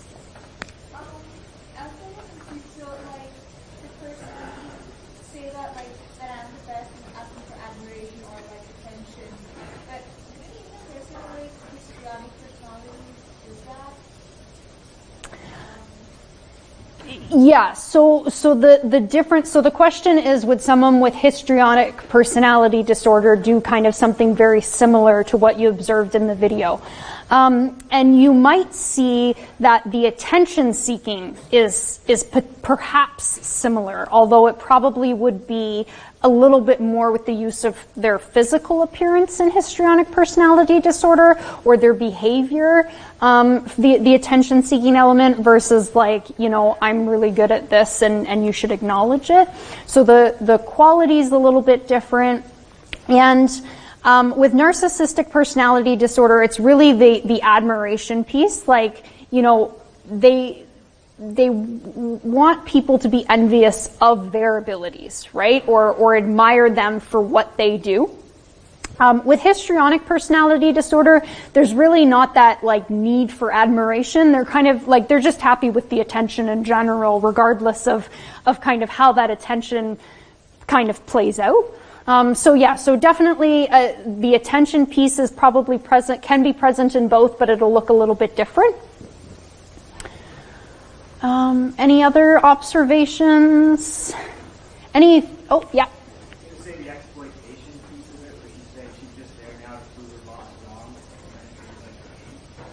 Yeah, possibly. So, the interpersonal exploitation. So she might be, trying to prove her boss wrong by going to the sessions now.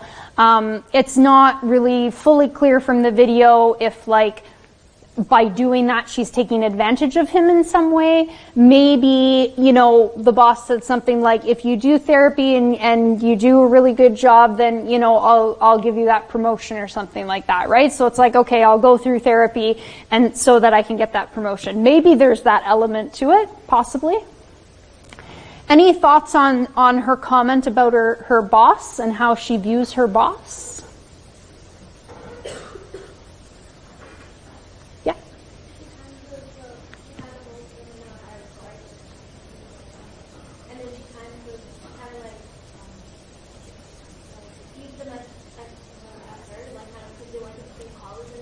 Mm-hmm. Yeah, so she kind of sees her boss as being on sort of the same level as her, where she downgrades her coworkers, when in reality, these are her coworkers. She's probably, doing the same jobs as them, but really she sees herself as much more like where her boss is. So really kind of that, she sees herself as special in that way, and she's sort of associating with people who she believes are also sort of special in that regard. Okay, so for borderline personality disorder, really with borderline personality disorder, the only thing that's really stable about personality disorder is their instability. So sometimes people talk about borderline personality disorder as stable instability. So it's really characterized by, this instability in relationships. There's instability in self-image, a lot of emotion dysregulation, so their mood is very unstable. And there's a lot of impulsivity involved as well. So often individuals with borderline personality disorder, they're referred, they could be referred for a number of reasons, but often they're referred for therapy because of emotion regulation difficulties. There's difficulty controlling anger. So I've worked with a number of individuals with borderline personality disorder that their ability to kind of have a stable, to stabilize their mood and have that sort of consistent is very difficult. Anger can be really difficult to manage, and it often comes on very intensely, and it's difficult to control. So an individual that I worked with, it was, this emotion dysregulation was often triggered by difficulties in interpersonal relationships. So individuals with borderline personality disorder often have intense relationships. So they might believe that, this person is sort of like the best thing that ever happened to them. They are like the greatest person ever. And then the next week, they might be worth nothing, and that, this person is terrible and they've betrayed me, right? We call that splitting. There's sort of, kind of going back and forth between idealizing an individual and downgrading that individual. So the relationships are really intense because they have really strong feelings about people in their life that then fluctuate. And so often, as you can imagine, these relationships tend to be unstable because of that. And so this one individual that I worked with, there was really sort of tumultuous relationships. They're really intense, and that would often trigger the anger episodes for this individual. And it was really difficult to control. Often in the context of relationships, there's this fear of abandonment, and that's really where sort of this instability can kind of come from. So whether that abandonment is real and the person is moving away from them, or whether it's perceived. So maybe, someone, like a family member, for example, is, trying to kind of move away from that individual and saying, like, look, like, I'm really stressed right now, and it's too much for me. I need to take a step back, right? The person might perceive that as abandonment when really the family member might be saying, like, I just need a few minutes, or I just need a day, like, just give me some time to ground myself. But they might perceive that as abandonment, and then they're going to make frantic efforts to try to prevent that abandonment from happening. So for some of my patients, that might have involved calling their partners. So sometimes it's with romantic partners, but usually you'll see it across all relationships with the individual. They can't get a hold of their romantic partner, so they're calling constantly, like, what is going on? Like, why aren't you answering the phone? Are you going to leave me? Explain this behavior. So there's these frantic efforts to avoid those feelings of abandonment. There tends to be, a degree of impulsivity involved. Within the context of the forensic system, many of my patients, the impulsivity manifested itself in sort of illegal behaviors, like theft. But it's not necessarily grounded in illegal activities. It could be just risk-taking activities, like engaging in sexual relationships that are really risky, or putting yourself in dangerous situations, going somewhere by yourself where you don't know anybody, and involving yourself in multiple sexual relationships and nobody knows where you are, right? So there's a degree of kind of riskiness to that behavior. Substance use is really common in borderline personality disorder, kind of in line with the impulsiveness and the risk-taking. There's also sort of a, dissociation. I think we talked about dissociative disorders a little while back. You can see dissociation in borderline personality disorder, or you might see paranoid symptoms. So one of my patients, felt really strongly about a romantic relationship that this person was in, but when he became really stressed, he would actually get more paranoid about this partner and say and kind of be really suspicious about her intentions in that relationship, and like, well, are you trying to set me up, and like, what are you doing? So you can see where some of the stress related paranoia would kind of come into play, and how that can impact the intensity, the intense relationships.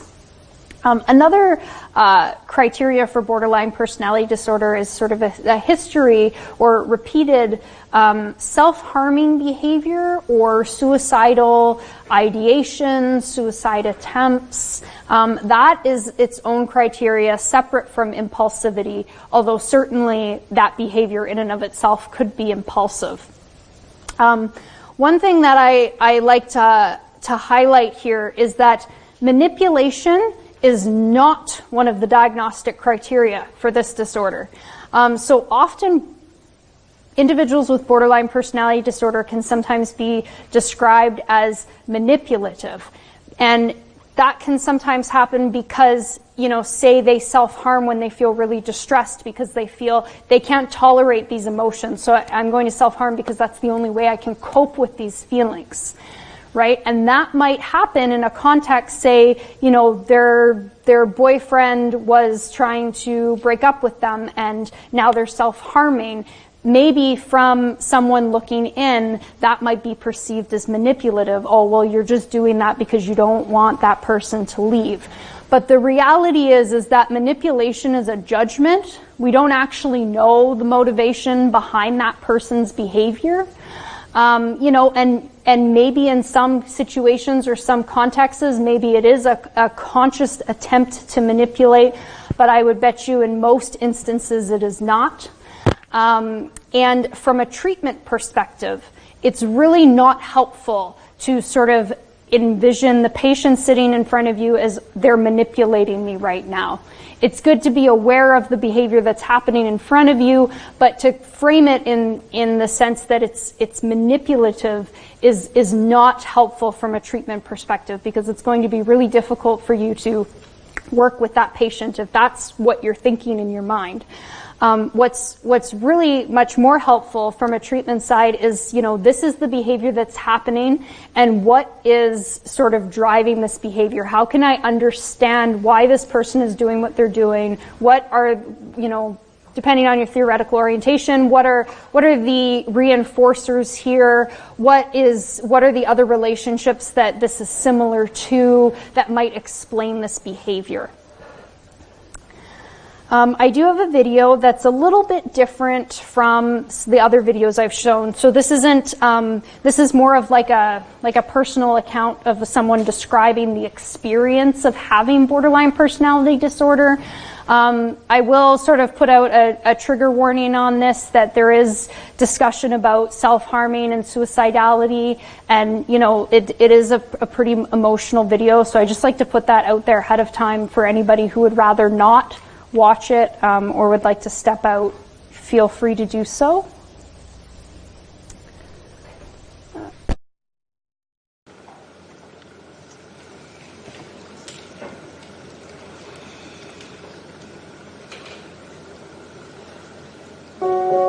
People want to know what it's like living with borderline personality disorder. It feels like you aren't living at all, or you're possibly too alive. You're a person that feels the highest of high and the lowest low. You're easily triggered by small things. The way a person looks at their watch while talking to you makes you feel unheard. Someone telling you to think positive or change makes you feel unseen. People telling you that suicide is for cowards makes you feel misunderstood. You find yourself living somewhat normal and even happy one day. And something triggers you, and you quickly abandon everything and anything that you're close to. Relationships are the hardest. You find yourself constantly pushing the people you love the most away, while the voices in your head are screaming, stop. But you can't, and you slowly begin to destroy the relationships you care about the most.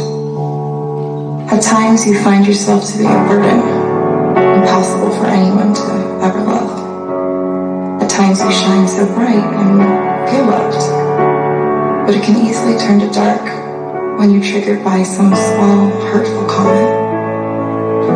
Anger pulses through your body, and you struggle to control the darkness upon yourself.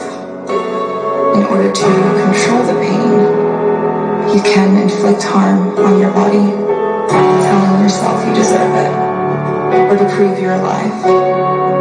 There's a constant thought of not wanting to live that you carry. At times it feels like a warm blanket. Other times, you feel trapped in a nightmare. Trusting people is difficult. There can be a fear that they will see the real you, the dark you, that you believe is unlovable. Most of the time, you may struggle to know who you really are. It's difficult to express how you really feel, and you end up appearing like a tornado, destroying relationships and opportunities. It can feel like the world's against you, that things are happening to you. Once the tornado has begun, you are hard to reach. You are a warrior in the dark forest with no compass and are unable to tell who the actual enemy is. So, you never feel safe.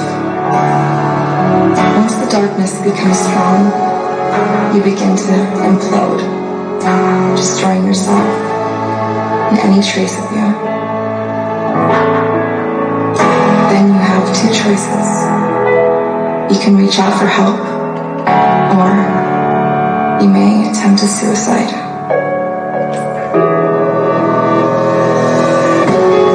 But as a borderline, are resilient. And you try again. You suffered so deeply, so much of the time.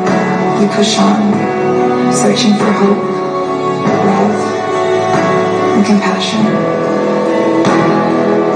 I am borderline.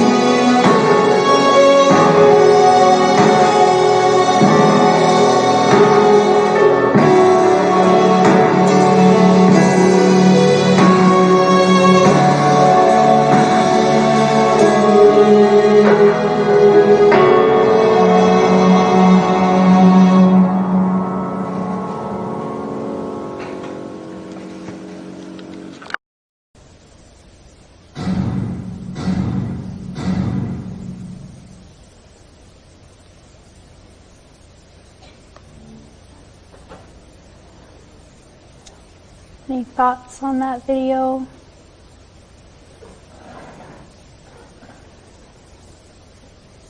Any reactions?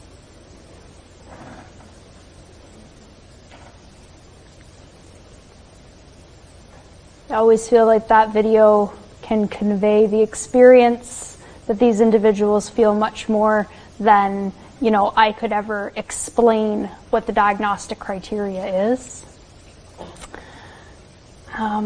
There is one thing that I don't like about that video. Anybody know what I didn't like about the video? Any thoughts? Yeah?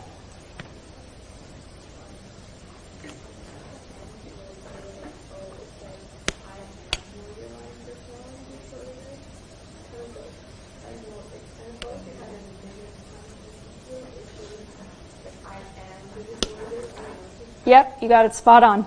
Yep, exactly.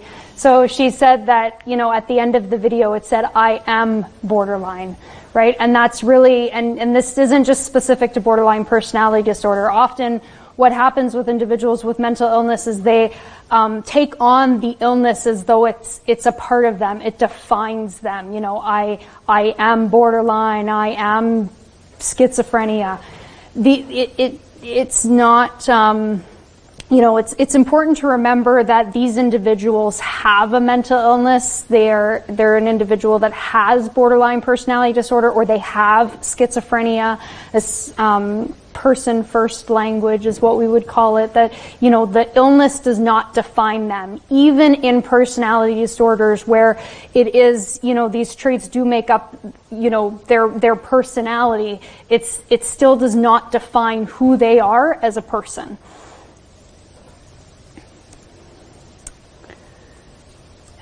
Okay, so I'm going to talk, just aware of the time, so I'm going to talk kind of quickly about the etiology of borderline personality disorder. And, you know, you see a couple things listed up here, but of course this is not an exhaustive list. But we do know that there's sort of this genetic vulnerability to borderline personality disorder. From a neurocognitive perspective, these individuals tend to have abnormalities in the prefrontal cortex, which is responsible for executive functioning. So things like planning, impulse control, organization, those all fall under the realm of executive functioning. And you can imagine that this probably plays a role in the impulsivity involved in borderline personality disorder, right? If they're having difficulties controlling their impulses from a biological, neurocognitive point of view, right? The limbic brain regions also tend to show abnormalities, and the limbic regions are really responsible for the emotions. So a big part of borderline personality disorder is this instability in mood. And there is evidence that from a neurocognitive perspective, that because of the way their brain is wired, that they have difficulties controlling this or stabilizing this. But it's not all genetics, right? There's also environmental factors that are involved here. So we know that childhood abuse or childhood trauma, it's a predictor of mental illnesses in general. It's a predictor of a lot of different mental illnesses, but you do see that in borderline personality disorder. Research suggests that it's a predictor. And an invalidating environment. So an environment where you feel like, your experiences aren't heard, your feelings aren't heard, you're being punished for what you're feeling, you feel invalidated. That has been shown to predict the development of borderline personality disorder. Again, not in and of itself, but in conjunction with many other risk factors. So Linehan did a lot of work developing treatment that I probably will not have time to talk about today, but it is in the slides, so you can read about it. Dialectical behavior therapy. She did a lot of research developing this intervention and researching borderline personality disorder. And her theory about sort of the development of borderline personality disorder, at least the emotion dysregulation perspective, is that these individuals have a genetic vulnerability to be more greater sensitivity to emotions. So we all sort of have a baseline level of emotion, right? We're kind of, on a scale of 1 to 10, maybe we're generally at a 3 in terms of like emotional arousal. Then say something happens like someone says something rude to you, and usually that makes people angry, so you get angry and now maybe you're at a 5, right? You go from a 3 to a 5. Someone with borderline personality disorder, their baseline from a neurocognitive point of view, biological point of view, their baseline is actually more at, say, for example, I said 3, so let's say they're at a 5. Right? So their baseline is 5. When someone says something rude to them, they're going to, jump up 2 points just like all the rest of us. But because their baseline level of emotional arousal is higher, their reactions are going to be more intense because of that. And that is genetic. And in childhood, they have this greater emotional sensitivity. You can imagine sort of the greater demands that's placed on the family because of that. If maybe you have nieces or nephews or something where their temperaments are a little bit more difficult to handle than some other children whose temperaments are maybe a little bit easier to manage. So there's sort of that greater demand there. And often what ends up happening is that the family and the parents, they invalidate the child because of that intense emotional reaction. They might be punished for their feelings. They might be ignored for their emotions. And over time, children learn it's not, I'm not going to get my needs met, but if I say that I'm angry. But they learn that over time, hey, if I actually, if I say I'm angry, I'm not going to get a response. But if I start throwing things, my parents are going to respond then, right? There you have like what you might call an emotional outburst from the child. And then guess what? The parent responds, right? And now you've just reinforced that emotional outburst. You've just reinforced them throwing things. And now they're learning, hey, I can get my needs met if my emotional intensity is this high, right? Then I can get my needs met. So that's, that is the cycle that goes around. And then that, they take that into adulthood and that's what they've learned. That's what they've learned will get responses from the people they care about in their lives. And so you see sort of that greater emotional intensity, and it's through a combination of both, the biological risk factors, but also the environment. Does that make sense to people? Yeah.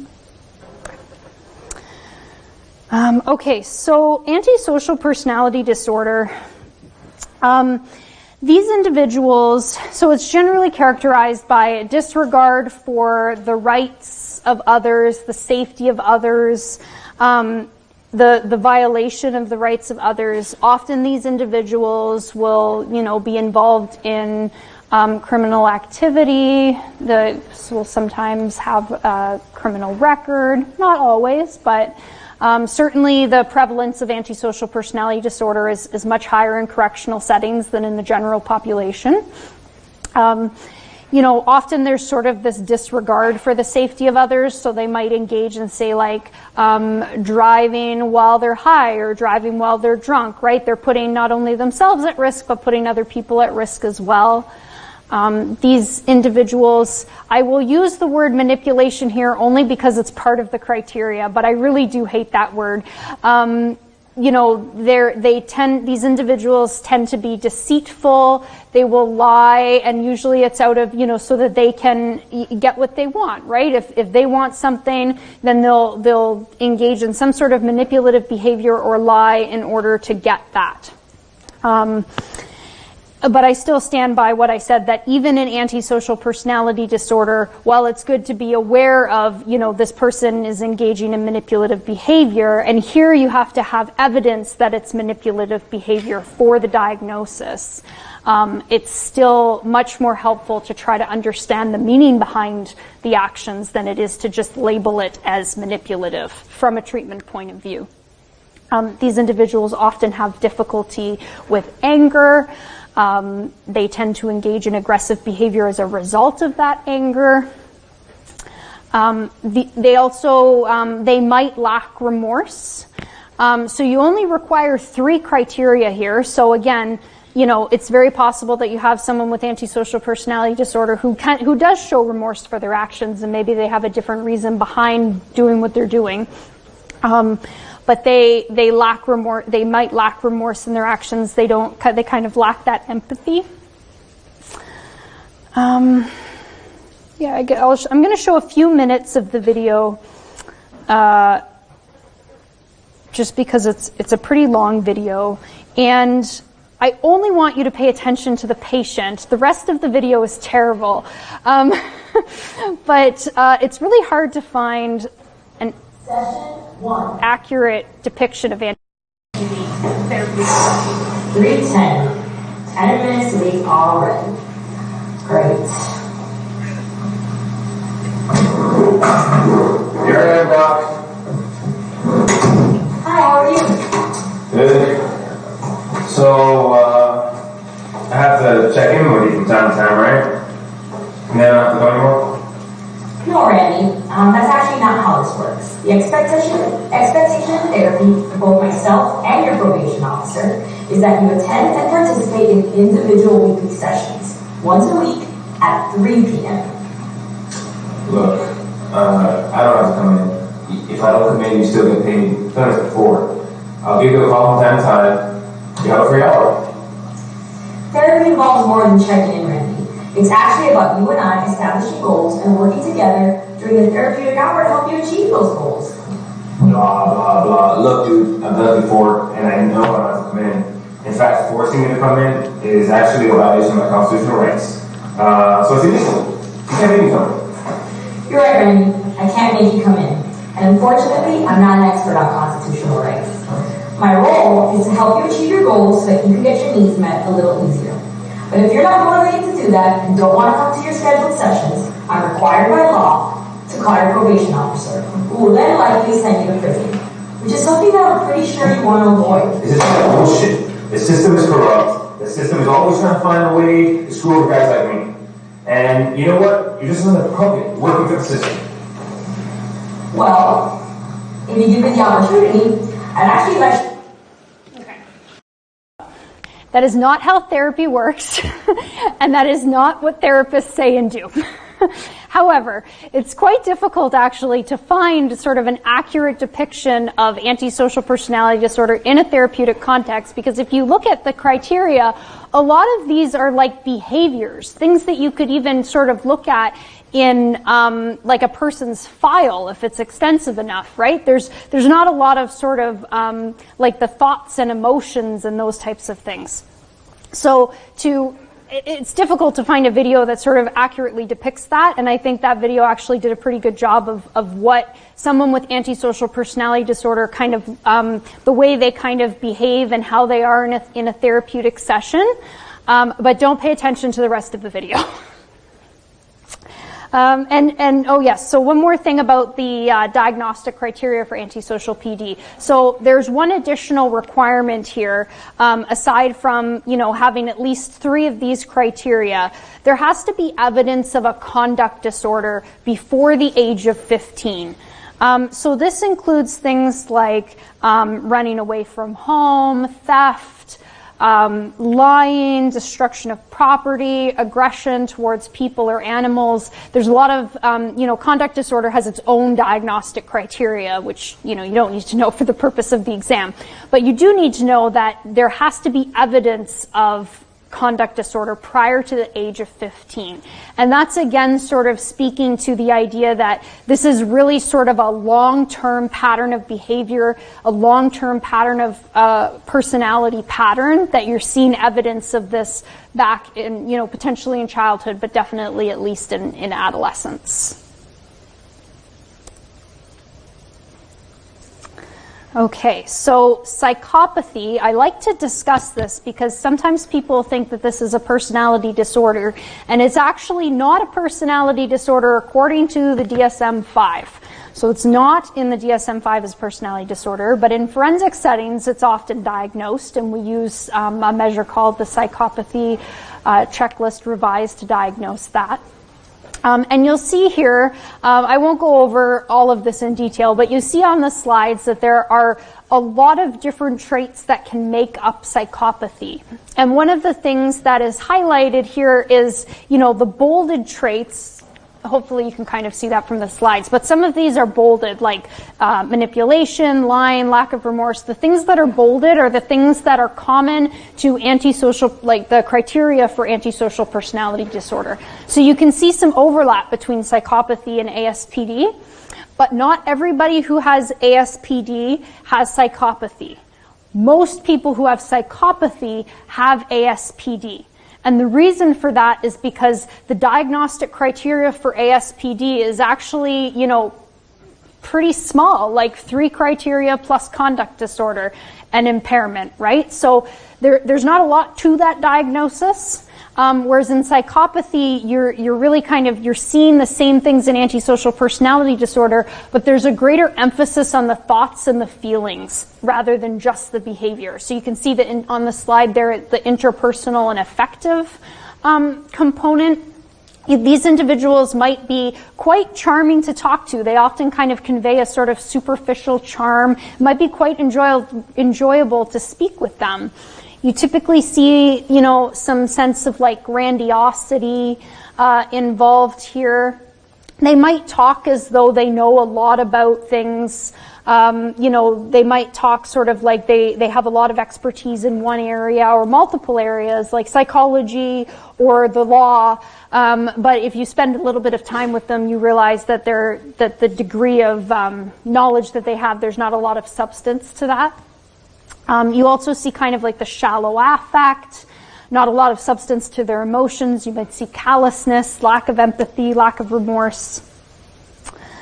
I do have a video that it's just brief, so I'll show you the video of, this is an individual who very likely would meet diagnosis for psychopathy according to the PCLR. And you can I think this video kind of displays some of the interpersonal and affective traits that might be a little bit difficult to kind of imagine. So this is an individual who was arrested. He was a hitman for the mafia, and it was believed that he was involved in hundreds of killings. Treat him with disrespect. He held unreasonable grudges and would sometimes stalk his victims for days. How much would somebody have to humiliate you before you'd become obsessed with killing them?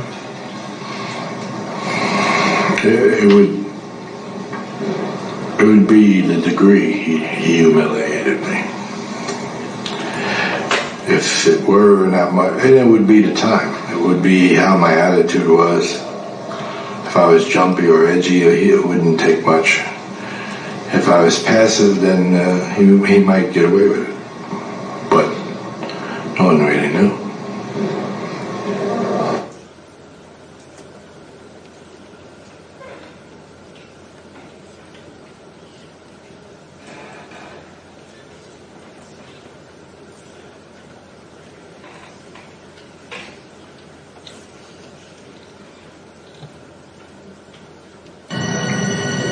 You almost made me mad.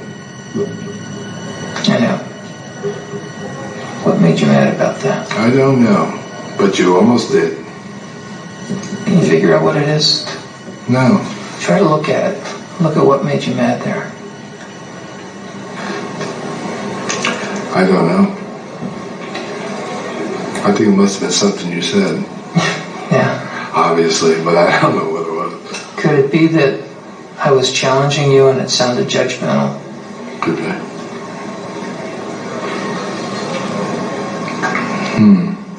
Yeah, it could be. Because you've got me annoyed with you now. Yeah. That's the truth. How mad are you? I bet. Pretty. I feel a little flushed. So that means that I've reached a point in my life that I'm a little annoyed. What would you like to do? Doesn't matter.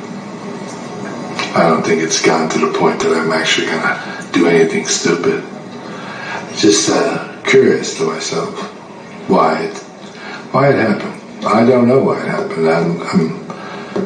I'm actually almost glad it did happen because you had a chance to see something.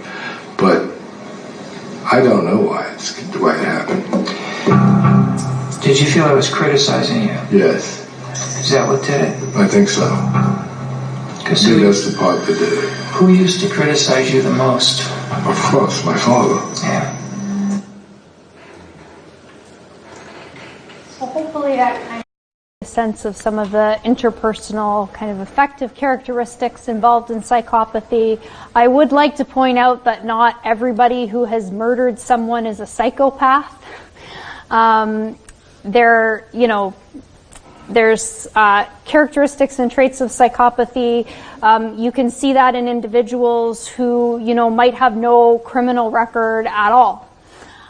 They might not meet criteria for psychopathy in that instance, according to the PCLR, but you certainly can see traits of this that, just because someone, murdered somebody, that does not equal psychopathy. So don't make that association. I think I've covered most of the points on this slide. So, remember that there's sort of a different emphasis in criteria in antisocial PD.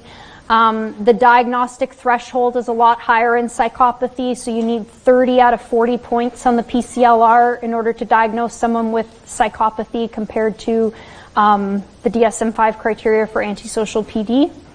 And with respect to childhood behavior, with psychopathy, there's no requirement that the traits need to be present prior to the age of 15. That is one of the potential criteria is like evidence of juvenile delinquency or early childhood problems. But someone could still meet criteria for psychopathy and not have that. So there's no requirement that needed to be present. Although you typically would see it. And with psychopathy, you can diagnose it in adolescence. There is actually an adolescent version of the PCLR, unlike with antisocial personality disorder, where because it's a personality disorder, the individual needs to be at least 18 before you can diagnose them.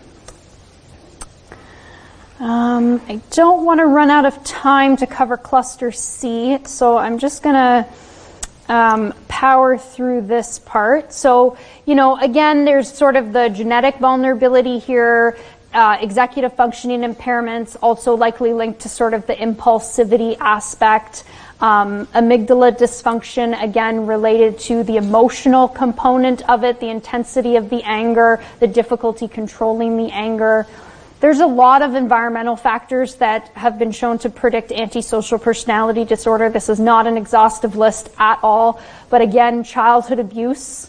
If the father exhibits antisocial behavior, that's been shown to be a predictor of ASPD, as well as inconsistent discipline or no discipline as a child has also been shown to be environmental predictors. Okay, so it's 22, so I'm actually just going to go to cluster C. So this cluster, unfortunately I don't have any videos for this cluster.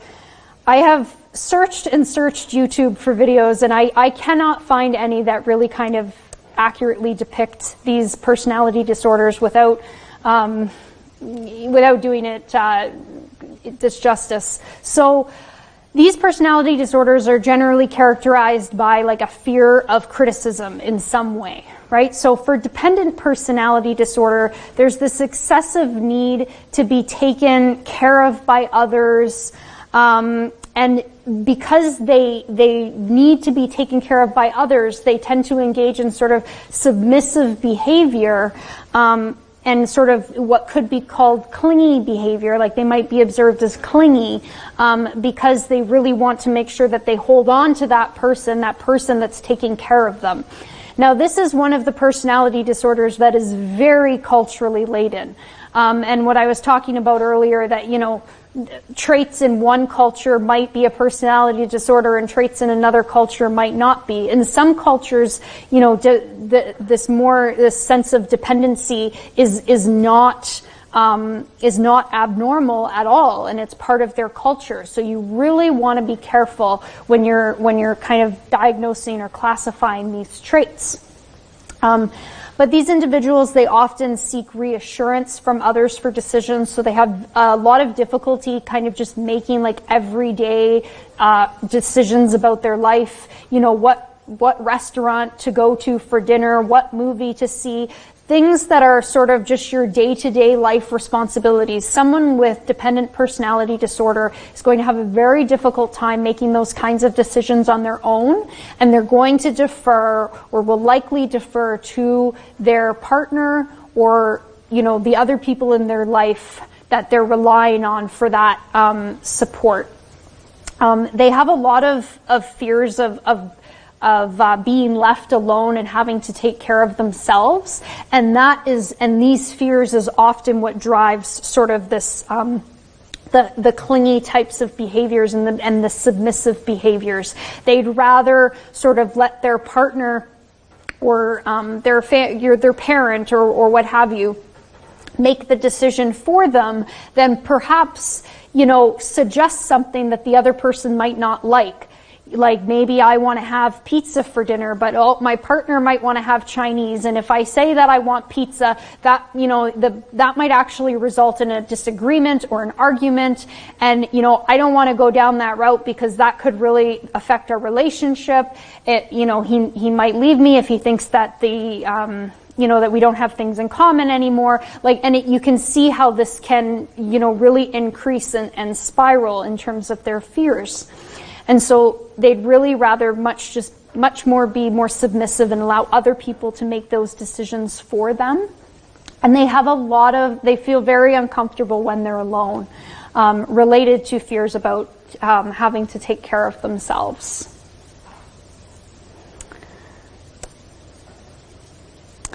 So avoidant personality disorder. So this personality disorder sounds a lot like social anxiety disorder. It's, you know, really characterized by sort of this fear of criticism from other people. It takes a long time for them to sort of enter into new relationships. They have difficulty sort of confiding and making those relationships with other people because they fear that they're going to be rejected by other people. And, you know, that's very similar to what you see in social anxiety disorder. And so often the question is, well, what differentiates avoidant personality disorder from social anxiety disorder? Any ideas on what might, if you kind of take a look at the criteria up there, any ideas on what might differentiate avoidant PD from social anxiety disorder?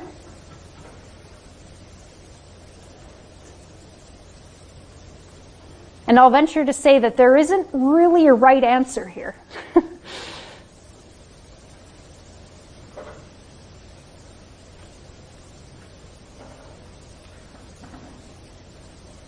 Yeah. I think again, it's what you kind of said earlier, where the social anxiety disorder is more about a person being perceived, or their performance, or if they're being observed, or just their interaction.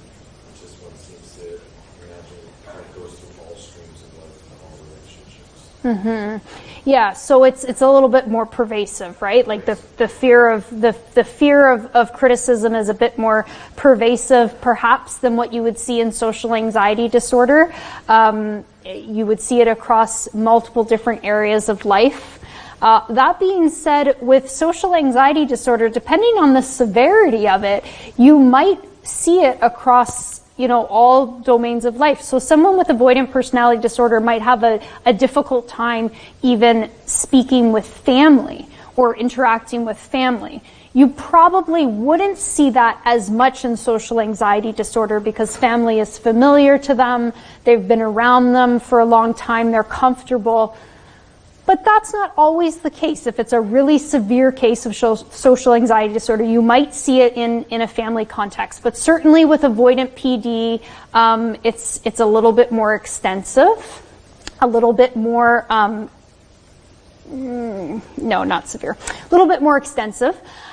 Some researchers argue that avoidant PD is actually just a very extreme form of social anxiety disorder. So again, thinking about that continuum and taking a dimensional approach is that you have, you have sort of just general social anxiety, you move into social anxiety disorder, and then you have avoidant personality disorder over here. So some researchers say that this kind of falls on the same continuum and it's just more of an extreme form of social anxiety.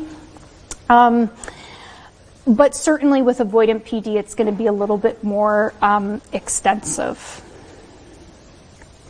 And they'll often, avoid different activities, like different occupational activities. They might decline a promotion because that promotion might involve them having to interact with people more often, right? So it's really, and again, you could see that in social anxiety disorder as well. But there's really sort of that impairment in either the interpersonal functioning or the occupational functioning. Okay, and then obsessive compulsive personality disorder. So this is the last one for cluster C. So these individuals really put a lot of emphasis on their work. They tend to sort of value work over spending, they might value work over spending time with family and friends. Often they kind of lose the point of the activity because they're really, really focused on the details.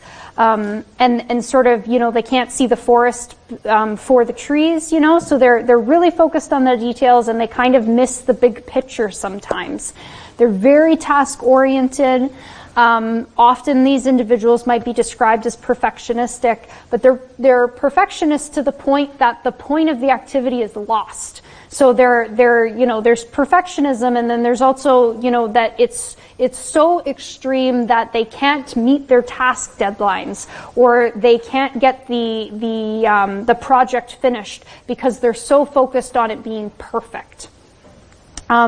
Often they kind of hold on to objects that really don't mean much anymore. So I'm not talking about objects that like have a particular sentimental value. I'm talking about, maybe like a particular mug. Maybe they don't want to throw out a mug. It has a little bit of a chip in it, but they don't want to get rid of it. There's no sentimental value to it at all, but they might need that mug someday. What if they had one more guest that came over and now I'm short on a mug? I don't have enough. So they kind of hold on to these objects that really don't mean anything for fear that they might need them one day. And that's similar to their spending style. So often these individuals are quite tight with their money, and that in and of itself is certainly not a bad thing. But it's the extent to which, it impairs their functioning. Should they be spending money, say there's a surgery that they need to have, otherwise the condition they have is life-threatening. But, I really don't want to spend that money because what if I need it one day?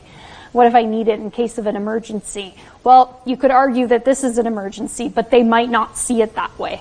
So sort of a miserly spending style. They're very sort of specific in their ways. They have a certain way that they like to do things, and this is sort of the way they do it.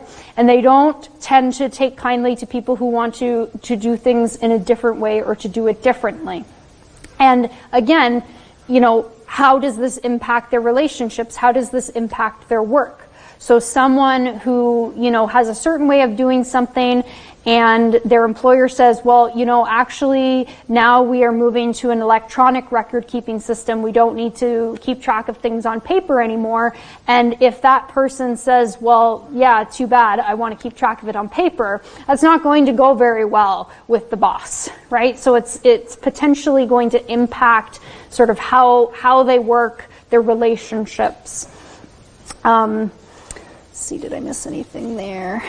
And there's just sort of, with all personality disorders, there's just sort of that level of inflexibility, right? Whereas, someone without OCPD, they might have, be particularly set in their ways about something. Maybe you like to keep track of things on paper. You don't trust technology. But if, your boss comes to you and says, well, this is how we're doing things from now on, even if you don't like it, you might realize that to be effective, you need to do what your boss says. We need to move to an electronic record keeping system. Someone with OCPD is not going to have that same flexibility to be able to change their behavior. I know I don't think we talked about obsessive compulsive disorder in this class, so I won't get into sort of the specifics and differences between this, but just know that obsessive compulsive personality disorder is not the same thing as OCD. It is not, it's very different from obsessive compulsive disorder. And if anybody has any questions about that after, I'm happy to answer them. Okay, so I have 5 minutes. So very quickly, I'm not going to go over this in detail because you do have the slides here, and I don't want to keep you past 8 o'clock. So there are a lot of challenges involved in the treatment of individuals with personality disorder. It is resource intensive. And there is a lot of difficulty because personality disorders are egosyntonic, that the difficulty in having them to understand that their own behavior is problematic in some way, that can be challenging. And your textbook really kind of lays out, kind of describes and it gives an introduction of what dialectical behavior therapy is. And it's one of the most well-known and perhaps the most researched treatment for borderline personality disorder, although now it's being adapted for other mental disorders as well, and other disorders that are characterized by impulsivity and emotion dysregulation. So that's described well in the textbook. One thing that I do want to emphasize before you leave is the treatment for psychopathy and antisocial personality disorder. So your textbook actually paints a very grim picture for the treatment of this disorder. And, it does acknowledge that some of these conclusions are kind of based on clinical lore and sort of pessimism within the field about the effectiveness of treatment with these individuals. But a meta-analysis that was conducted says, the results of this meta-analysis indicate that we actually really don't have any strong scientific evidence to say that individuals with psychopathy or antisocial PD are untreatable. And unfortunately, that's a myth that does exist out there, even within the clinical field, other therapists and psychologists. But we actually don't have any scientific evidence to ground that statement. And there has been, both CBT and psychoanalysis have shown to be effective in the treatment of psychopathy. And as you can imagine, the most successful interventions are those that are quite intensive. So the most successful ones in the meta-analysis were, seeing the individual 4 times per week for at least 1 year. And that is, very similar to what you might see in dialectical behavior therapy for borderline personality disorder. So there is, there's a lot of research that needs to be done in this field, and there's a lot of problems with the literature that have kind of gotten in the way of us being able to study what is effective for psychopathy and ASPD. But there's a lot of ways to go and a lot of research still to be done. So don't take what the textbook says, that very grim picture, as the truth. That's not. And that's it.